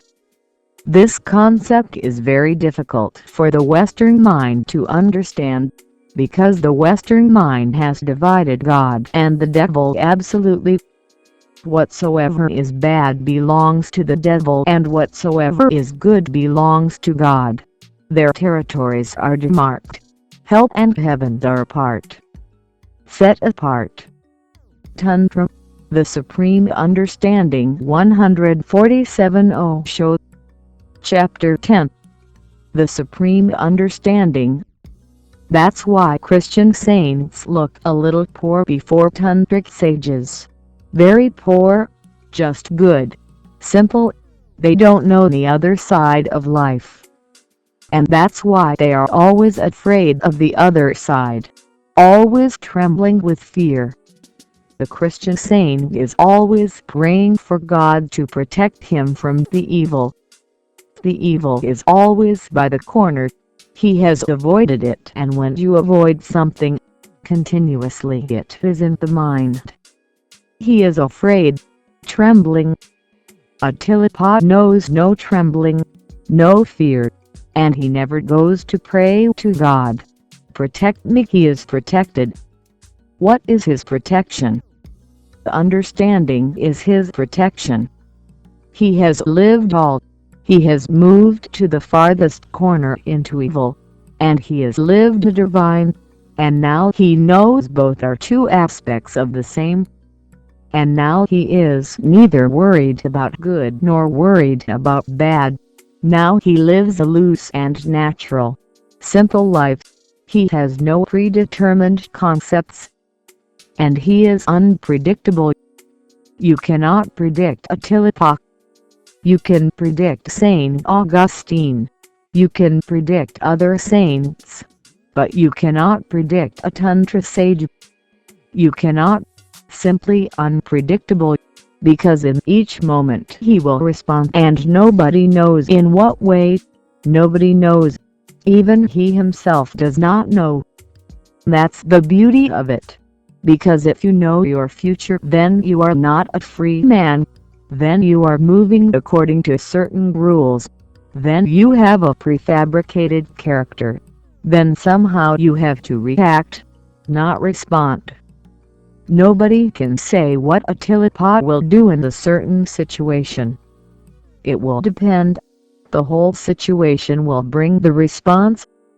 And he has no likings, no dislikings, neither this nor that. He will act. He will not react. He will not react out of his past. He will not react according to his future concepts of his own ideals. No, he will not react. He will act here and now. The response will be total. Nobody can say what will happen. Understanding transcends duality. It is said that once Attila was staying in a cave and a passerby, a seeker of a certain type, came to visit him. He was taking his food and he was using the human skull as a pot. The traveler became afraid. It was weird. He had come to see sage, and this man seemed to be something of the world of black magicians. The human skull. And he was enjoying. And a dog was sitting by the side of Attila, and the dog was also eating from the same pot. When this man came, Attila invited him to participate. "Come here," he said. "So beautiful you reached in time, because this is all that I have got. Once it is finished, then for 24 hours there is nothing. Only tomorrow somebody may bring something. So you come and join in and participate." The man felt very much disgusted. The human skull, food in it, and a dog also a participant. The man said, "I feel disgusted." Attila said, "Then you escape as soon as possible from here and run fast and never look back, because then Attila is not for you. Why are you disgusted with this human skull? You have been carrying it for so long, and what is wrong if I am taking my food in it? It is one of the cleanest things. You are not disgusted with your own skull inside, and your whole mind, your beautiful thoughts and your morality and your goodness and your saintliness, all are in the skull. I am taking only my food in it. And your heaven and your hell and your gods and your Brahma, all are in your skull. They must have become absolutely dirty by now. You should be disgusted about that. And you yourself are there in the skull. Why do you feel disgusted?" Tantra the Supreme Understanding 148 Osho. Chapter 10. The Supreme Understanding. The man tried to avoid and rationalize. He said, "Not because of the skull but because of this dog." Attila laughed and said, "You have been a dog in your past life, and everybody is to pass through all the stages. And what is wrong in being a dog? And what is the difference between you and a dog? The same greed, the same sex, the same anger, the same violence, aggressiveness, the same fear. Why do you pretend that you are superior?" Attila is difficult to understand because ugly and beautiful make no sense to him. Purity, impurity make no sense to him. Good and bad make no sense to him. He has an understanding of the total. Partial is knowledge, understanding is total. And when you look at the total, all distinctions drop. what is ugly and what is beautiful, what is good and what is bad. All distinctions simply drop if you have a bird's eye view of the total. Then all boundaries disappear. It is just like looking down from an airplane. Then where is Pakistan and where is India? And where is England and where is Germany? All boundaries are lost. The whole earth becomes one. And if you go still higher in a spaceship and look at it from the moon, the whole earth becomes so small. Where is Russia and where is America? And who is a communist and who is a capitalist? Who is a Hindu and who is a Mohammedan? The higher you go, the less are the distinctions, and understanding is the highest thing. There is no more beyond it. From that highest peak everything becomes everything else. Things meet and merge and become one. Boundaries are lost. An unbounded ocean with no source to it. Infinity. The supreme understanding transcends all this and that. The supreme action embraces great resourcefulness without attachment. Tillotpa says be loose and natural, but he doesn't mean be lazy and go to sleep. On the contrary, when you are loose and natural, much resourcefulness happens to you. You become tremendously creative. Activity may not be there, action is there. Obsession with occupation may not be there, will not be there, but you become tremendously resourceful, creative. You do millions of things, not because of any obsession but just because you are so filled with energy you have to create.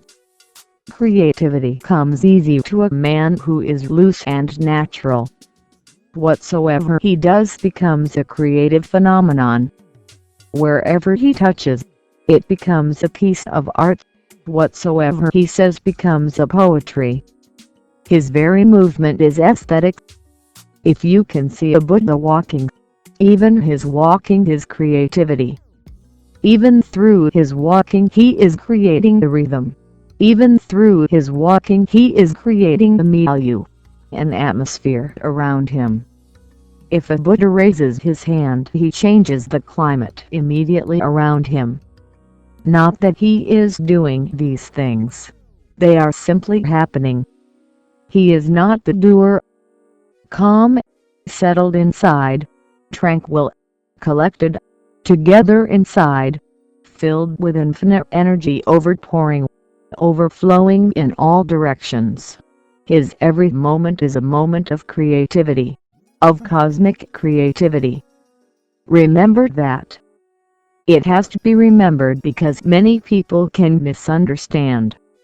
They can think no activity is needed, so they can think no action is needed. Action has a different quality altogether. Activity is pathological.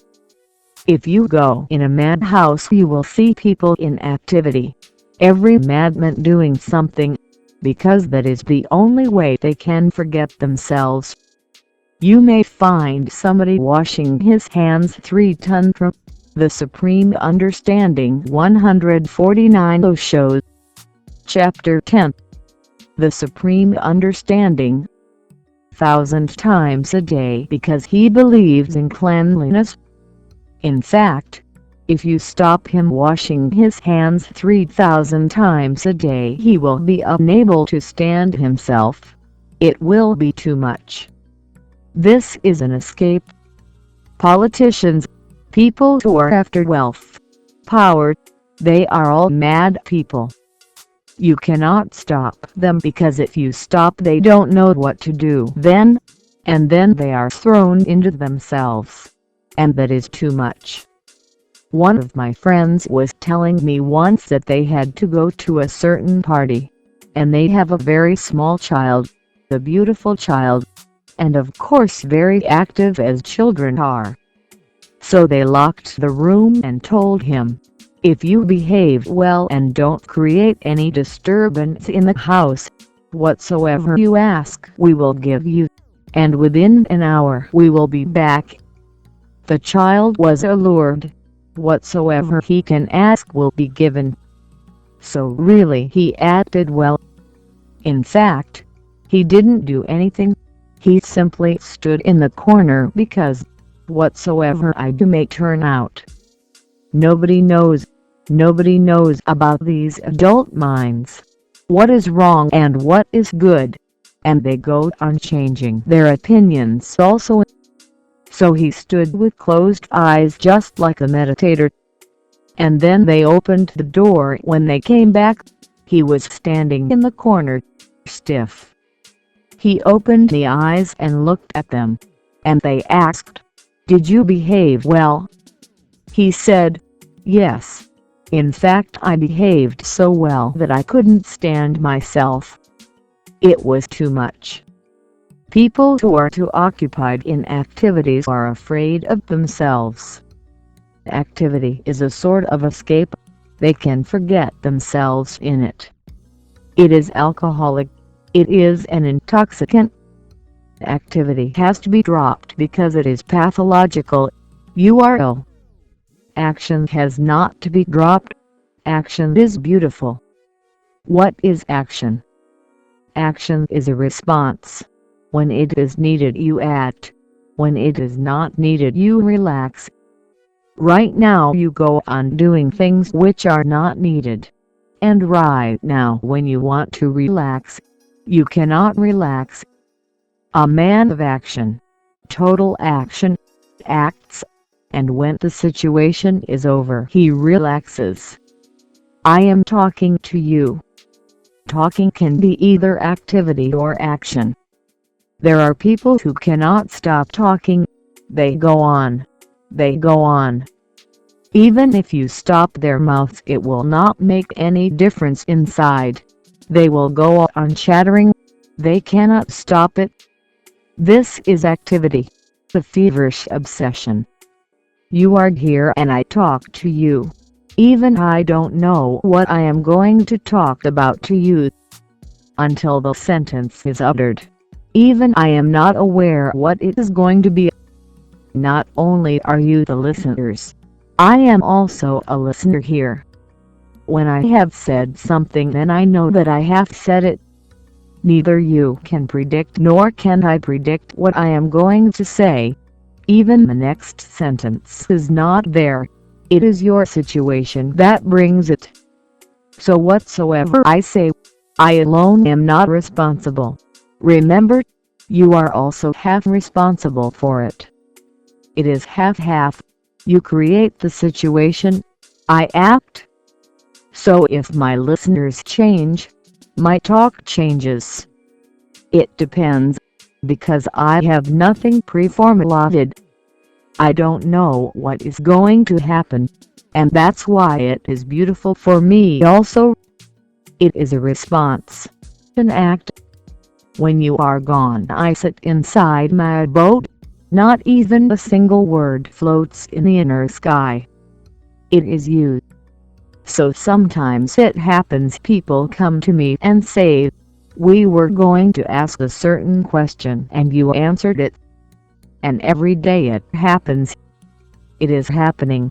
If you have a certain question, you create a climate around you of that question. You come filled with that question. Then what am I to do? I have to respond. Simply your question creates the situation and I have to respond. Tantra, the Supreme Understanding 150 Osho. Chapter 10. The Supreme Understanding. That's why many of your questions are simply solved. If some question is not solved, the reason must be somewhere in you. You may have forgotten it.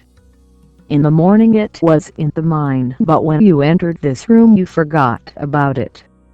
For there were many questions and you were not certain exactly which question is to be asked. You were in confusion, vague, cloudy. If you are certain about your question the answer will be there. It is nothing on my part. It simply happens. You create the question.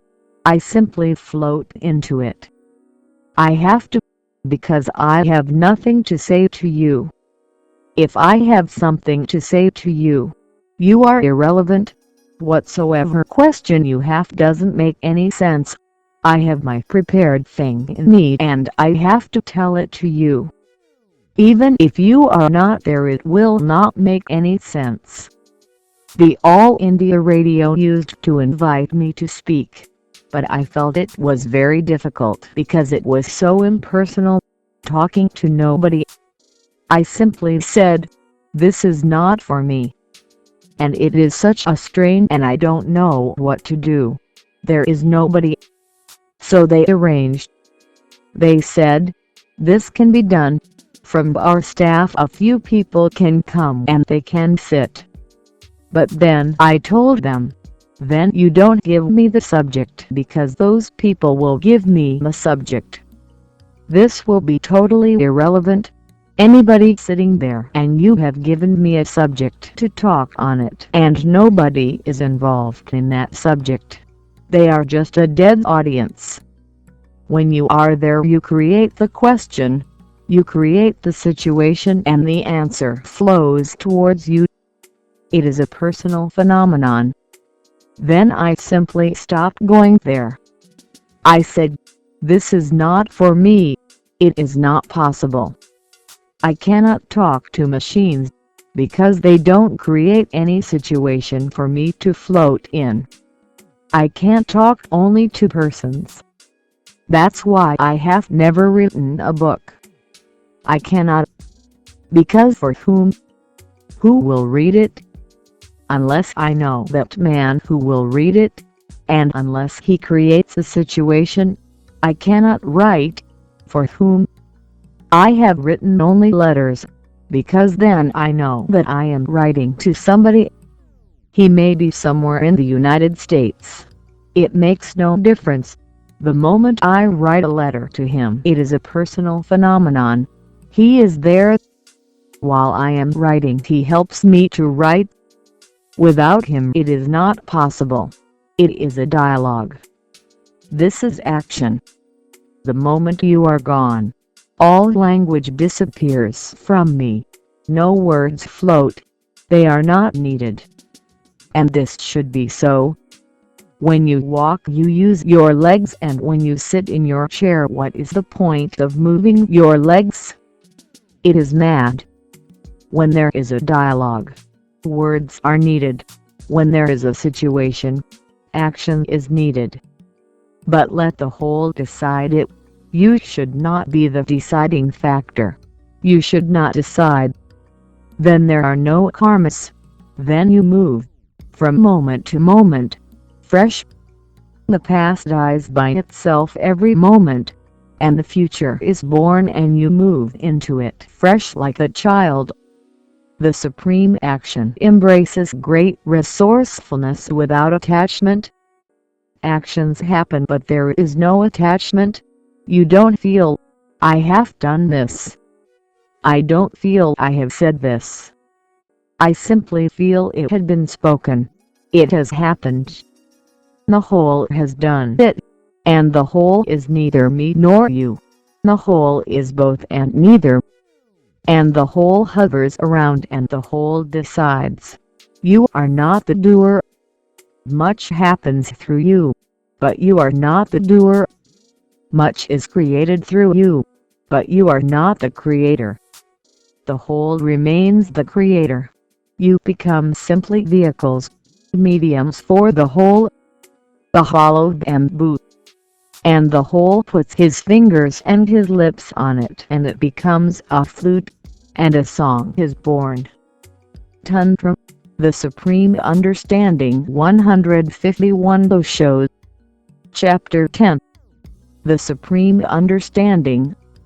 From where does this song come? From that hollow bamboo you call a flute? No. From the lips of the whole? No. From where does it come? Everything is involved. The hollow bamboo is also involved. The lips of the whole are also involved. The singer is involved. The listener is involved. Everything is involved.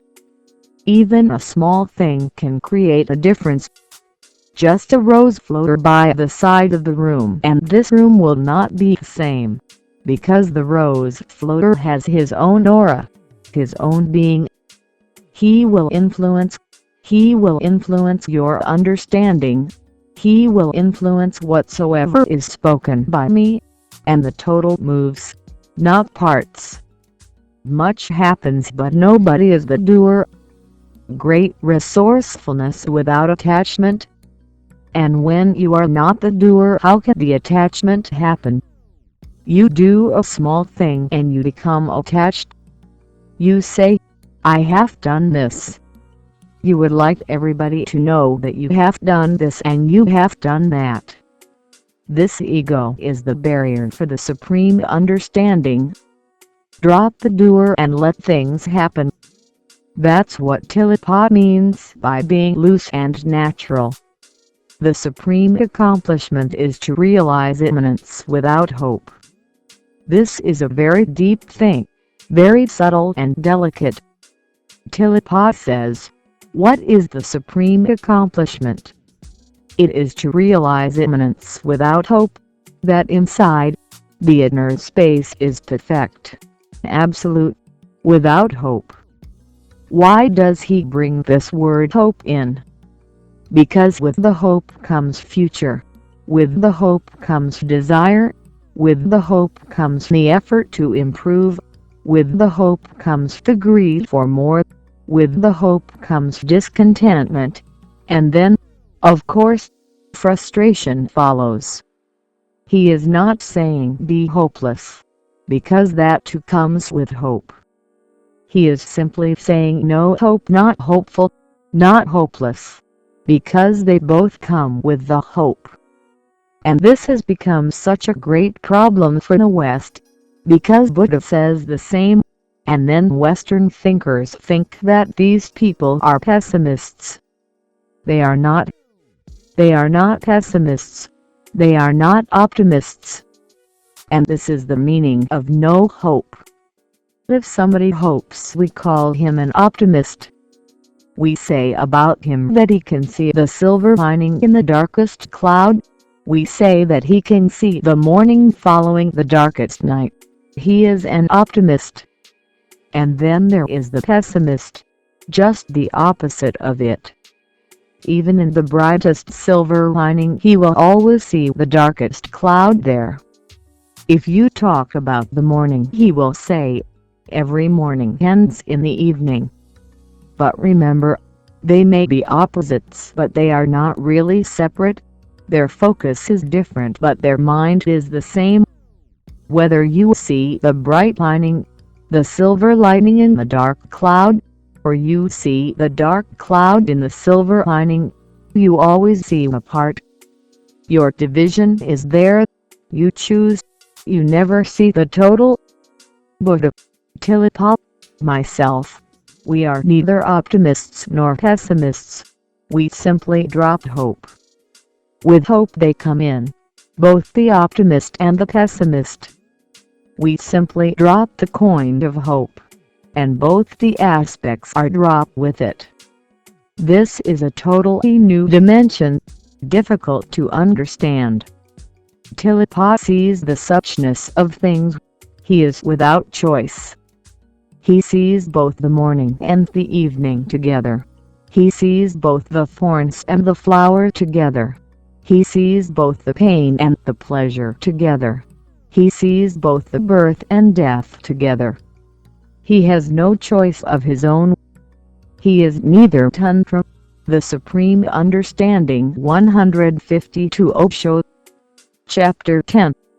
The Supreme Understanding. A pessimist nor an optimist. He lives without hope. And that is a really wonderful dimension to live in, to live without hope. The very words without hope are used. Simply inside you it feels it is something so pessimistic. But that is because of the language. And what Tillotpa is saying is beyond language. He says, the supreme accomplishment is to realize immanence without hope. You simply realize yourself as you are in your total suchness, and simply you are that. There is no need for any improvement, change, development, growth, no need. Nothing can be done about it. It is simply the case. Once you go deeply into this, that it is simply the case, suddenly all flowers and all thorns disappeared, days and nights disappeared, life and death disappeared, summer and winter disappeared. Nothing is left, because the clinging disappears. And with the acceptance of whatsoever you are, whatsoever is the case, there is no problem then, no question, nothing to be solved. You simply are that. A celebration comes, and this celebration is not of hope. This celebration is just an overflowing of the energy. You start blooming. You simply bloom, not for something in the future. You cannot do otherwise. When one realizes the suchness of being, the blooming happens. One goes on blooming and celebrating for no visible cause at all. Why am I happy? What have I got that you have not got? Why am I serene and quiet? Have I achieved something that you have to achieve? Have I attained to something that you have to attain? No. I have simply relaxed into the suchness. Whatsoever I am, good, bad, moral, immoral, whatsoever I have simply relaxed into the suchness of it. And I have dropped all efforts to improve, and I have dropped all future. I have dropped hope, and with the dropping of hope everything has disappeared. I am alone and simply happy for no reason at all.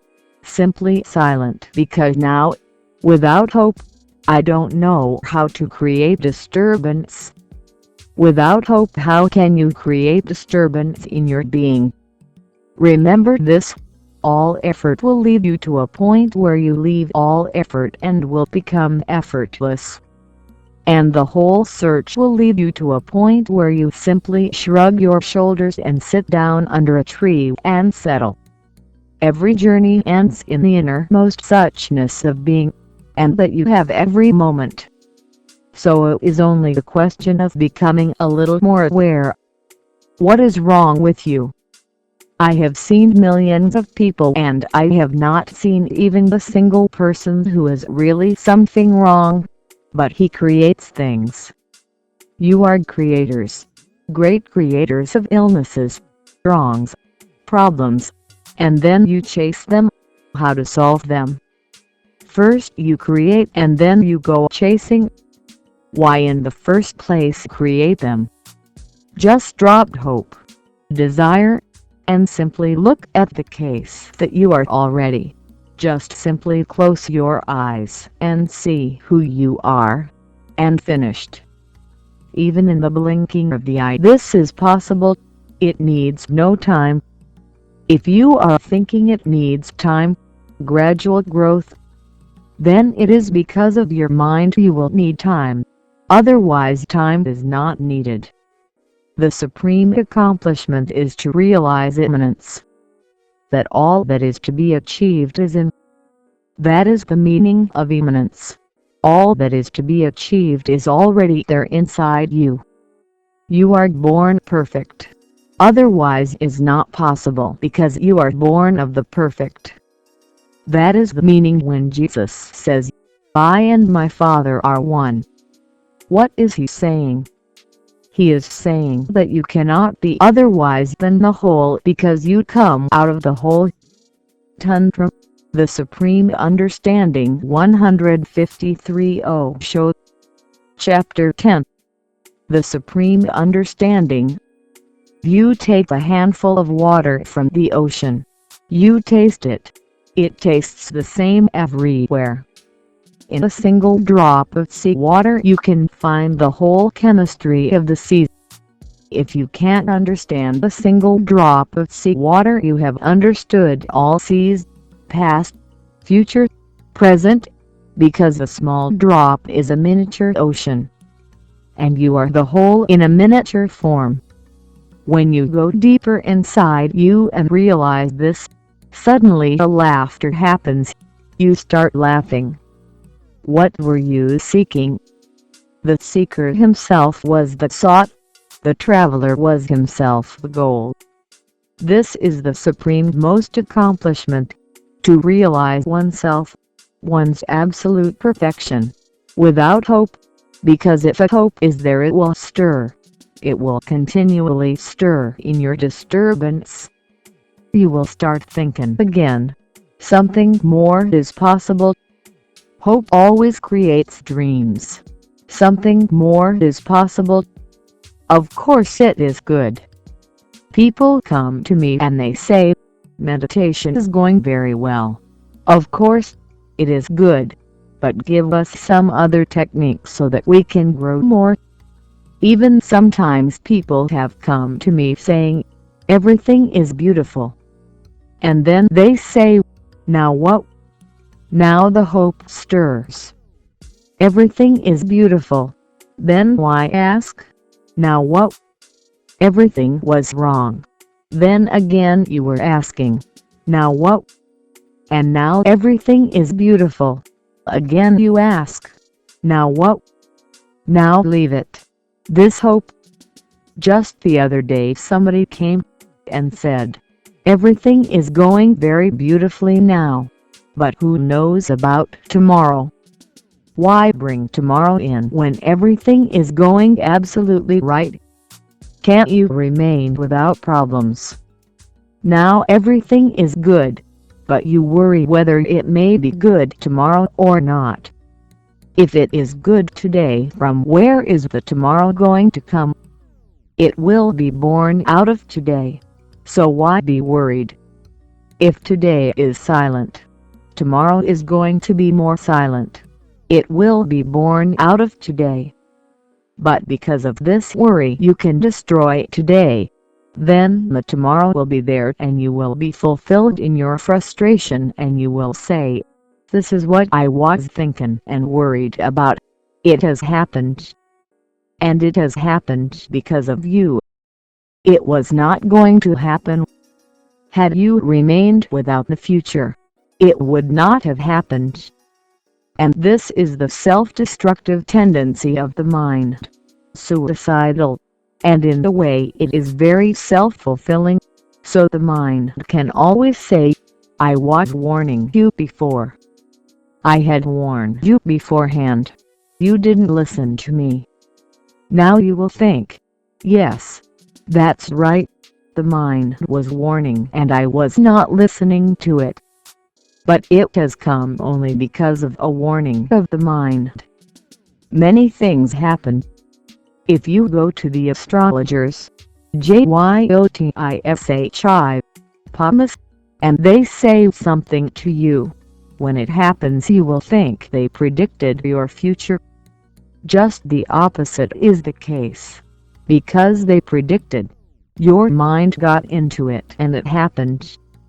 If somebody says that next month on the 13th of March you are going to die, the possibility is there, not because he had known your future, but because he has predicted the future. Now the 13th of March will move in your mind continuously. You will not be able to sleep without it. You will not be able to dream without it. You will not be able to love without it. 24 hours. The 13th of March and I am going to die. It will become a self-hypnosis, the chanting. It will go round and round. The nearer the 13th of March will come, the faster it will move. And it will self-fulfill. 13th of March. It happened once that a German palmist predicted his own death. He had been predicting many people's death and it happened. so he became certain that his prediction was something. Otherwise, how was it happening? And he was getting old, so a few friends suggested, why not predict your own? So he studied the hands and charts and everything. All foolish. And then he decided about Tantra, the Supreme Understanding 150 for Osho. Chapter 10. The Supreme Understanding. His own death. That it was going to happen on such and such a date, 6 o'clock early in the morning. And then he waited for it. 6 was approaching. From 5 o'clock he was ready, sitting at the clock. Each moment, and death was coming nearer and nearer and nearer. And then came just the last moment. One moment more and the clock would say it is 6, and he is still alive. How is it possible? Seconds started passing, and exactly when the clock struck 6 he jumped out of the window. Because how is it possible? And of course, he died exactly as predicted. Mind has a self-fulfilling mechanism. Be alert about it. You are happy? The mind says. Of course, you are happy. It is okay. But what about tomorrow? Now already the mind has destroyed this moment. It has brought tomorrow in. Now the tomorrow will come out of this mind, not out of that blissful moment that was there. Don't hope this way or that, for or against. Drop all hope. Remain to the moment, in the moment, with the moment, for the moment. There is no other moment than this. And whatsoever is going to happen will happen out of this moment, so why worry? If this moment is beautiful, how can the next moment be ugly? From where will it come? It grows. It will be more beautiful. Has to be. There is no need to think about it. And once you accomplish this, remaining with your innate perfection. Remember, I have to use words and there is a danger that you may misunderstand. When I say remain with your inner perfection, you may be worried because sometimes you may feel that you are not perfect. Then remain with your imperfection. Imperfection is also perfect. Nothing is wrong in it. Remain with it. Don't move away from this moment. Here and now is the whole existence. Everything that has to be accomplished is to be accomplished here and now, so whatsoever is the case. Even if you feel imperfect, beautiful, be imperfect. That's how you are. That is your suchness. You feel sexual, perfect, feel sexual. That's how you are. That's how God meant you to be. Sad, beautiful, be sad. But don't move from the moment. Remain with the moment and, by and by, you will feel the imperfection has dissolved into perfection. The sex has dissolved into the inner ecstasy. The anger has dissolved into compassion. This moment, if you can be your total being, then there is no problem. This is the supreme accomplishment. It has no hope. It need not have. It is so perfect there is no need for hope. Hope is not a good situation. Hoping always means something is wrong with you. That's why you hope for the against, for the opposite. You are sad and you hope for happiness. Your hope says that you are sad. You feel ugly and you hope for a beautiful personality. Your hope says you are ugly. Show me your hope and I can't tell you who you are. Because your hope immediately shows who you are. Just the opposite. Drop hope and just be. At first, if you try this, just being, this will happen. At first a yogi feels his mind is tumbling like a waterfall. In mid-course, like the gang's ID flows on slow and gentle. In the end IT is a great vast ocean where the lights of sun and mother merge in one. If you are being here and now, the first satora will happen, the first glimpse of enlightenment. And this will be the situation inside. At first a yogi feels his mind is tumbling like the waterfall. Tantra the Supreme Understanding 155 Osho Chapter 10 The Supreme Understanding. Because your mind starts melting. Right now it is like a frozen glacier. If you remain loose, natural, true to the moment, authentically here and now, the mind starts melting. You have brought sun energy to it. This very being in the here and now conserves such a vast energy. Not moving in the future, not moving in the past. You have so much tremendous energy in you that the very energy starts melting the mind. Energy is fire. Energy is of the sun. When you are not moving anywhere, completely still, here and now, no going, converging upon yourself, all leakage stops. Because leakage is through desire and hope. You leak because of the future. Leakage is because of a motivation. Do something, be something, have something. Why are you wasting your time sitting? Go, move, do. Then there is leakage. If you are simply here, how can you leak? The energy converges, falls back upon you. It becomes a circle of fire, and then the glacier of the mind starts melting. At first a yogi feels his mind is tumbling like the waterfall. Everything falls. The whole mind is falling, falling, falling. You may be scared. Near the first satora the master is needed very deeply and intimately. Because who will tell you, don't be afraid, it is beautiful, fall. Just the word fall and fear comes in. Because falling means falling into an abyss, losing your ground, moving into the unknown. And falling carries a sense of death. One becomes afraid. Have you ever gone to some mountains, a high peak, and from there you looked down into the abyss, the valley? Nausea, trembling, fear comes in as if the abyss is death and you can fall into it.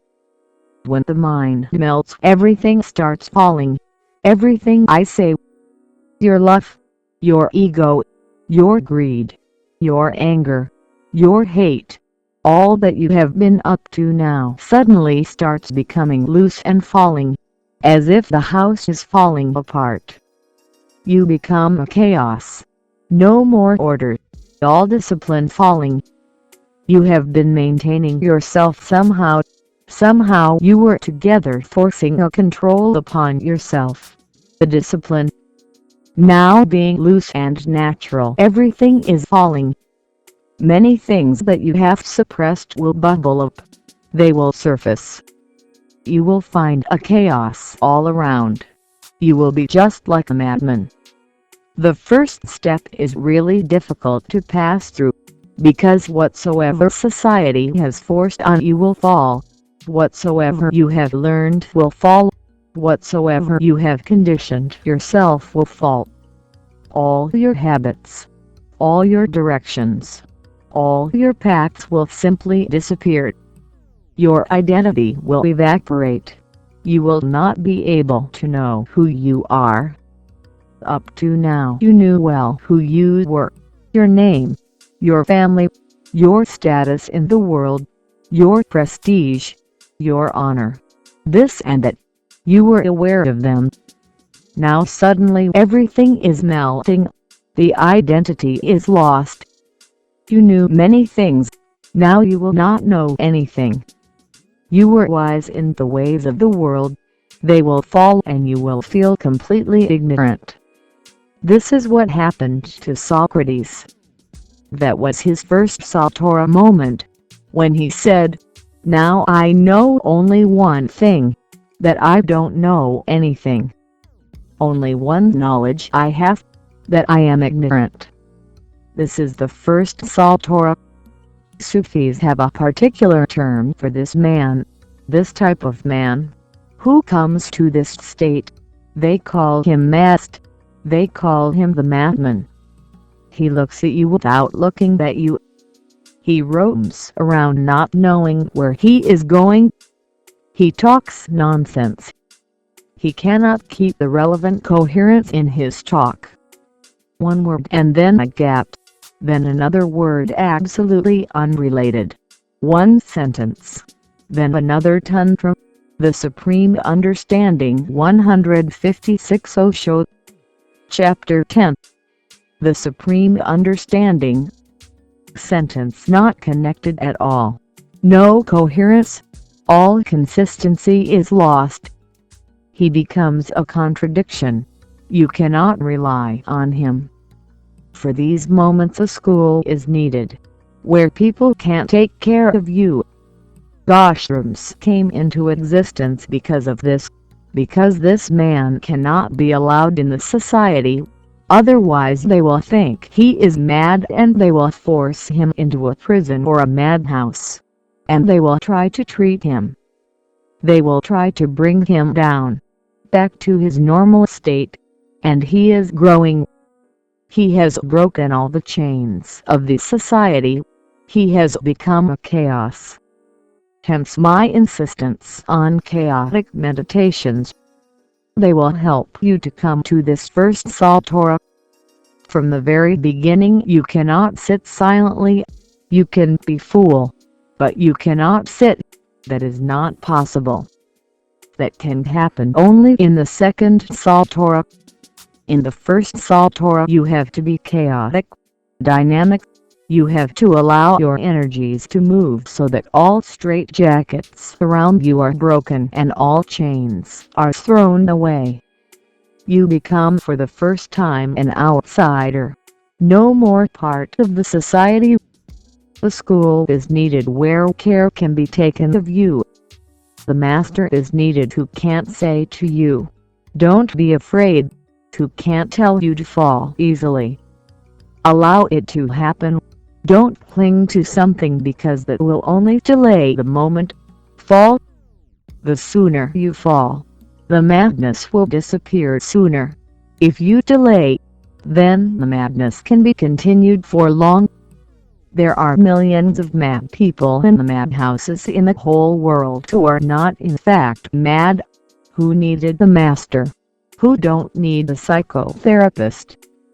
They have attained their first Satora, and all psychotherapies are forcing them back to be normal. They are in a better situation than you. They have reached the growth, but the growth is so outlandish. It has to be so in the beginning. They are passing the first Satora, and you have made them guilty. You say, "You are mad," and they try to hide it and they try to cling, and the longer they cling, the longer the madness will follow them. Only just recently a few psychoanalysts, particularly Hardy, Lang and others, have become aware of the phenomenon that a few mad people have not fallen lower than the normal. Really, they have gone beyond the normal. Just a few people in the West, very perceptive people, have become aware of it. But the East has always been aware, and the East has never suppressed mad people. The first thing the East will do, the mad people have to be brought to a school where many people are working and a living master is there. The first thing is to help them to attain a Satora. Mad people have been respected highly in the East. In the West they are simply condemned, forced to have electric shocks, insulin shocks, forced somehow even if their brains are destroyed, because now there are surgical things going on. Their brain is operated on and a few parts of the brain are removed. Of course then they become normal, but dull, idiotic. Their intelligence is lost.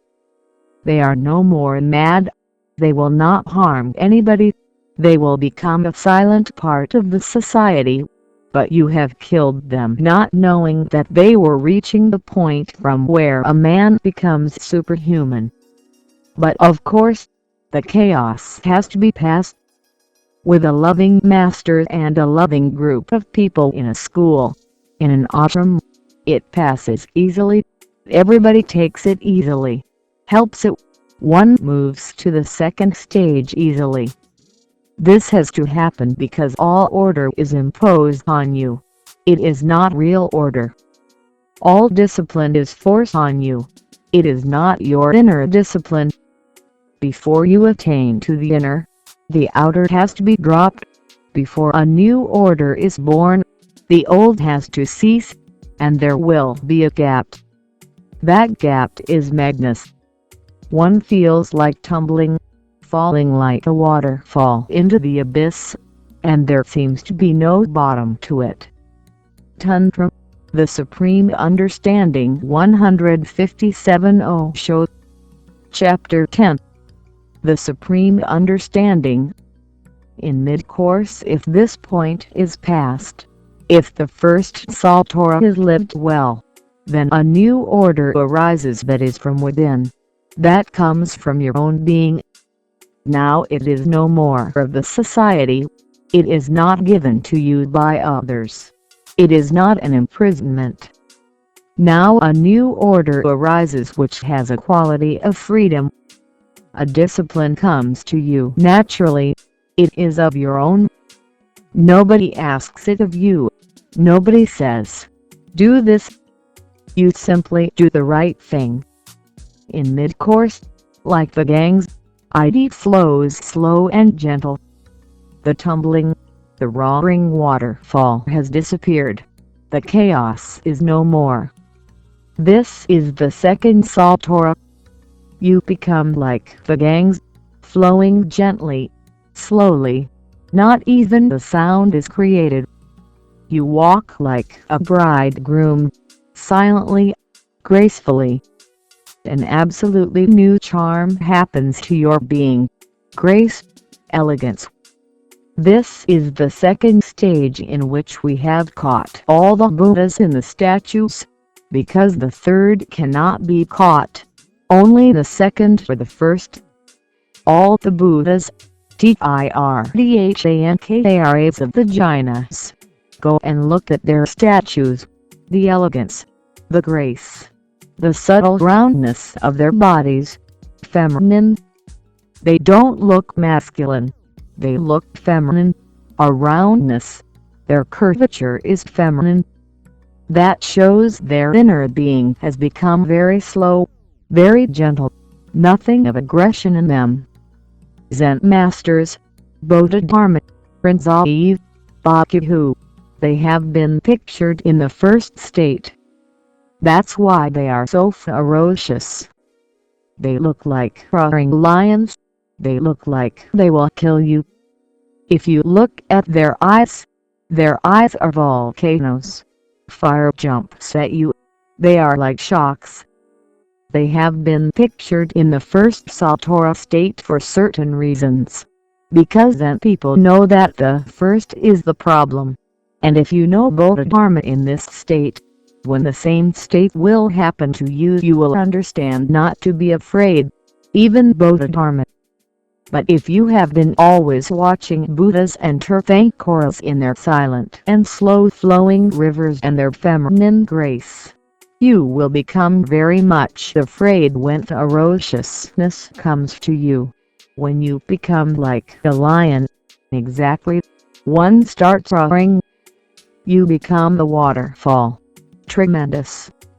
That's why in Zen the ferocious state has been pictured more and more. Of course there were Buddhas in the shrine, but that is the next state. And that is not the problem at all. When you become silent there is no problem. In India, the second stage has been emphasized too much, and that became a barrier. Because one should know from the very beginning how things are. A Buddha is already an accomplished being. It can happen to you. But in the gap from you to Buddha, something else is going to happen. And that is complete madness. What happens when you accept all madness? You allow it. It subsides by itself. The old order that society forced goes, simply evaporates. Old knowledge is no more there. All that you knew about the scriptures is no more there. There is a Zen monk burning all scriptures. His picture is one of the most famous pictures.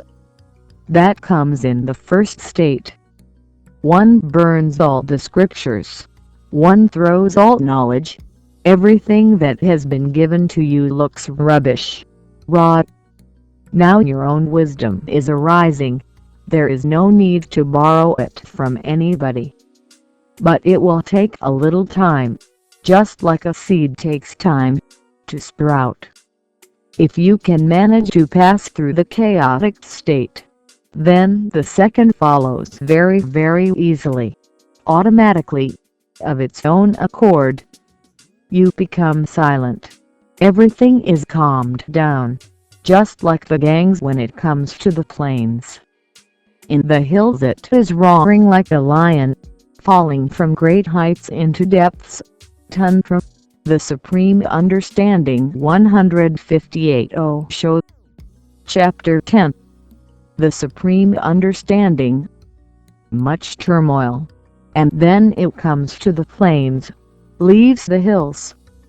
Now the terrain changes. Now everything flows silently. You cannot even see whether it is flowing or not. Everything moves as if it is not moving. At ease. Attain to inner accomplishment. Innate. With no hope. Not going to any goal. Not in any hurry. No haste. Just enjoying each moment. Like the gangs, ID flows slow and gentle. This second stage has the quality of absolute silence, calm, quietude, tranquility, collectedness, at-homeness, rest, relaxation. And then, in the end, it is a great vast ocean where the lights of sun and mother merge in one. Then suddenly, flowing silently, it reaches to the ocean and becomes one with the ocean. The vast expanse, no boundaries. Now it is no longer a river. Now it is no longer an individual unit. Now there is no ego. Even in the second stage there is a very, very subtle ego. Hindus have two names. One they call Ahamkar, ego. That's what you have. The second they call Asmita, amness, no ego. When you say, I am, not the I, but simply am, amness, they call it asmita. It is a very, very silent ego. Nobody will feel it. It is very passive, not aggressive. It will not leave any trace anywhere, but it is still there. One feels one is. That's why it is called the second Satora. The gangs is flowing silently, of course, at home, that peace, but still it is. It is asmita, it is amness. The I has dropped and all the madness of the I has gone. The aggressive, the ferocious I is no more there, but a very silent amness follows, because the river has banks and the river has boundaries. It is still separate. It has its own individuality. With the ego, personality drops but individuality remains. Personality is the outer individuality. Individuality is the inner personality. Personality is for others. It is a showroom thing, a display.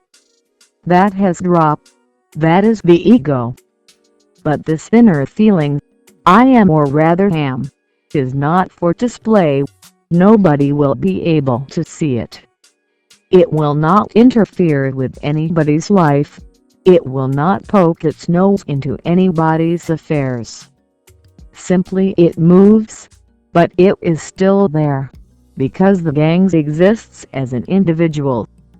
Then the individuality is also lost. That is the third word, ADMA. A hammer is ego. The I-ness-nium is just a shadow of it. The I is focused. Then the second state, asma. The I has dropped. Now the amness has become the total, not a shadow. And then atma. Now the amness has also dropped. This is what Tillotson calls no self. You are, but without any self. You are, but without any boundaries. The river has become the ocean. The river is in the ocean. It has become one with it. The individuality is no more there. No boundaries. But the being exists as a non-being. It has become a vast emptiness. It has become just like the sky. Tantra the Supreme Understanding 159 Osho. Chapter 10. The Supreme Understanding. The ego was like black clouds all over the sky. The amness, asma, was like white clouds in the sky. And adma is as if without clouds, only the sky has remained. In the end, it is a great vast ocean where the lights of sun and mother merge in one. Where you come back to the original source, the mother, the circle is complete. You have come back home, dissolved with the original source. The gangs has come to Gangotri. The river has come to its original source, the complete circle. Now you are, but in such a totally different sense that it is better to say that you are not. This is the most paradoxical state because it is most difficult to bring it into language and expression. One has to taste it. This is what Tillotson calls Mahamudra, the great orgasm, the ultimate orgasm, the supreme orgasm. You have come back from where you had gone. The journey is over. And not only the journey is over, but also the journeyman is no more. Not only the journey is over as a path, but the goal is also over. Now nothing exists and everything is. Remember this distinction. The table exists, the house exists, but God is. Because a table can go into non-existence, a house can go into non-existence, but the God cannot. So it is not good to say that God exists. God simply is. It cannot go into non-existence. It is pure business. This is Mahamudra. All that exists has disappeared. Only isness remains. The body has disappeared. It existed. The mind has disappeared. It existed. The path has disappeared. It existed. The goal has disappeared. All that existed has disappeared. Only purity of isness is there, an empty mirror, an empty sky, an empty being. This is what Tillotson calls Mahamudra. This is the supreme, the last. There is no beyond to it. It is the very beyondness. Remember these three stages. You will have to pass through them. Chaos. Everything gone topsy-turvy. You are no more identified with anything. Everything has become loose and fallen apart. You are completely mad. Watch it. Allow it. Pass through it. Don't be scared. And when I am here, you need not be scared. I know it will pass. I know it always passes. I can assure you. And unless it passes, the grace, the elegance, The silence of a Buddha will not happen to you. Let it pass. It will be a nightmare, of course, but let it pass. With that nightmare all your past will be cleansed. It will be a tremendous catharsis. All your past will pass through a fire, but you will become pure gold. Then comes the second state. The first has to be passed because you may get scared and run away from it. The second also has a different kind of danger, an absolutely different kind, not at all a danger. The first has to be passed. You have to be aware that it will pass. It will pass, just time is needed, and trust. The second has a different kind of danger. You would like to cling to it because it is so beautiful. One would like to be in it forever and ever. When the inner river flows calm and quiet, Tantra the Supreme Understanding 160 Osho. Chapter 10. The Supreme Understanding. One wants to cling to the banks.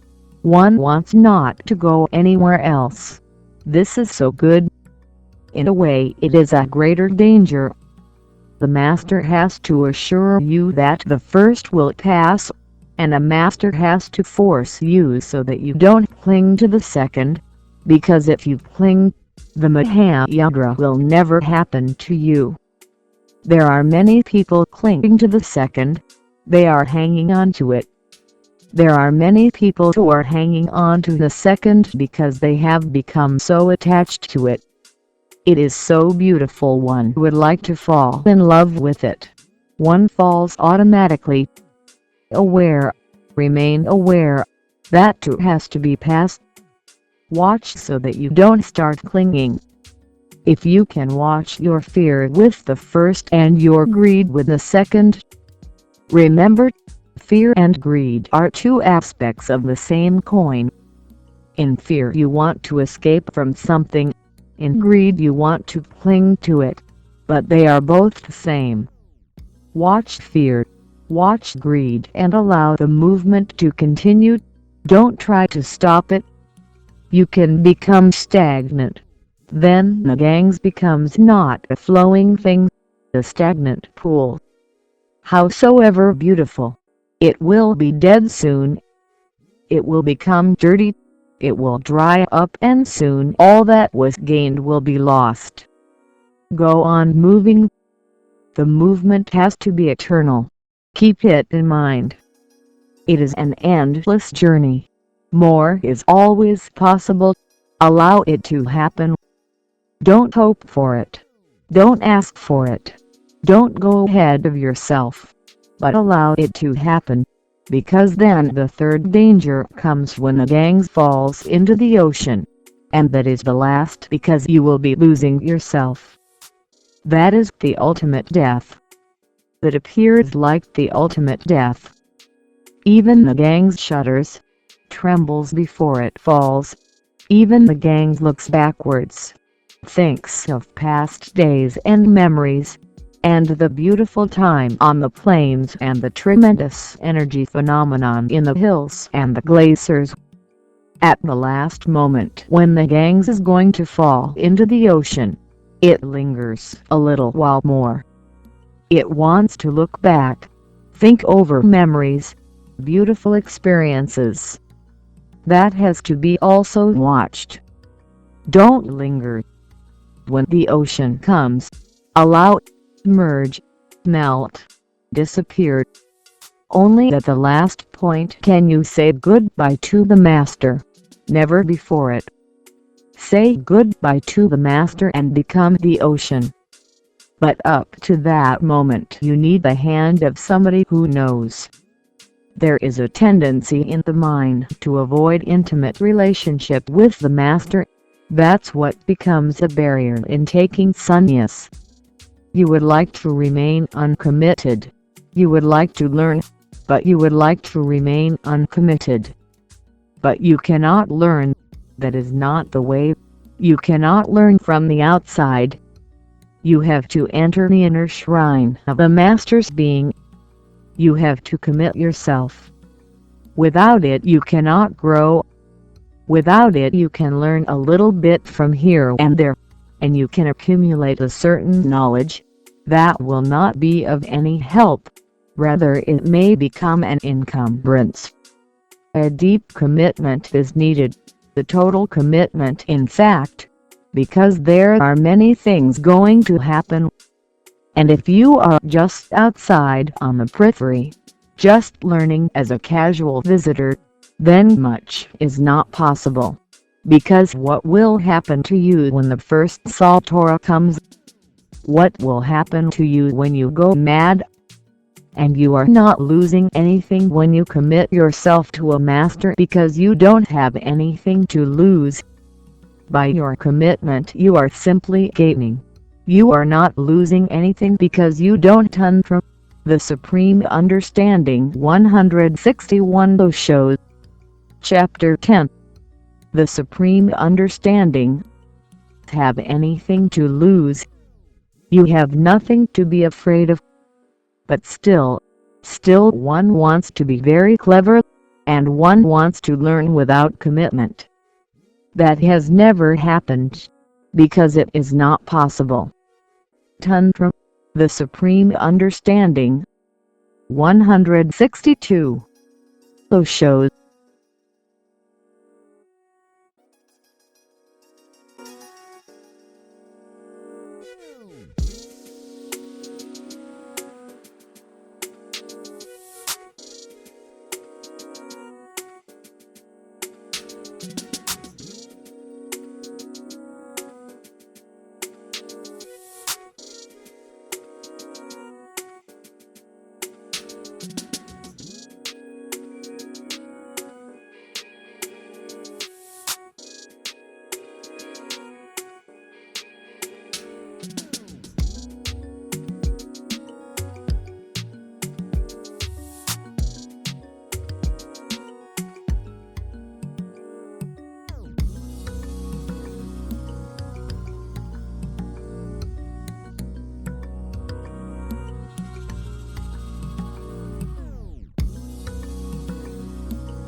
you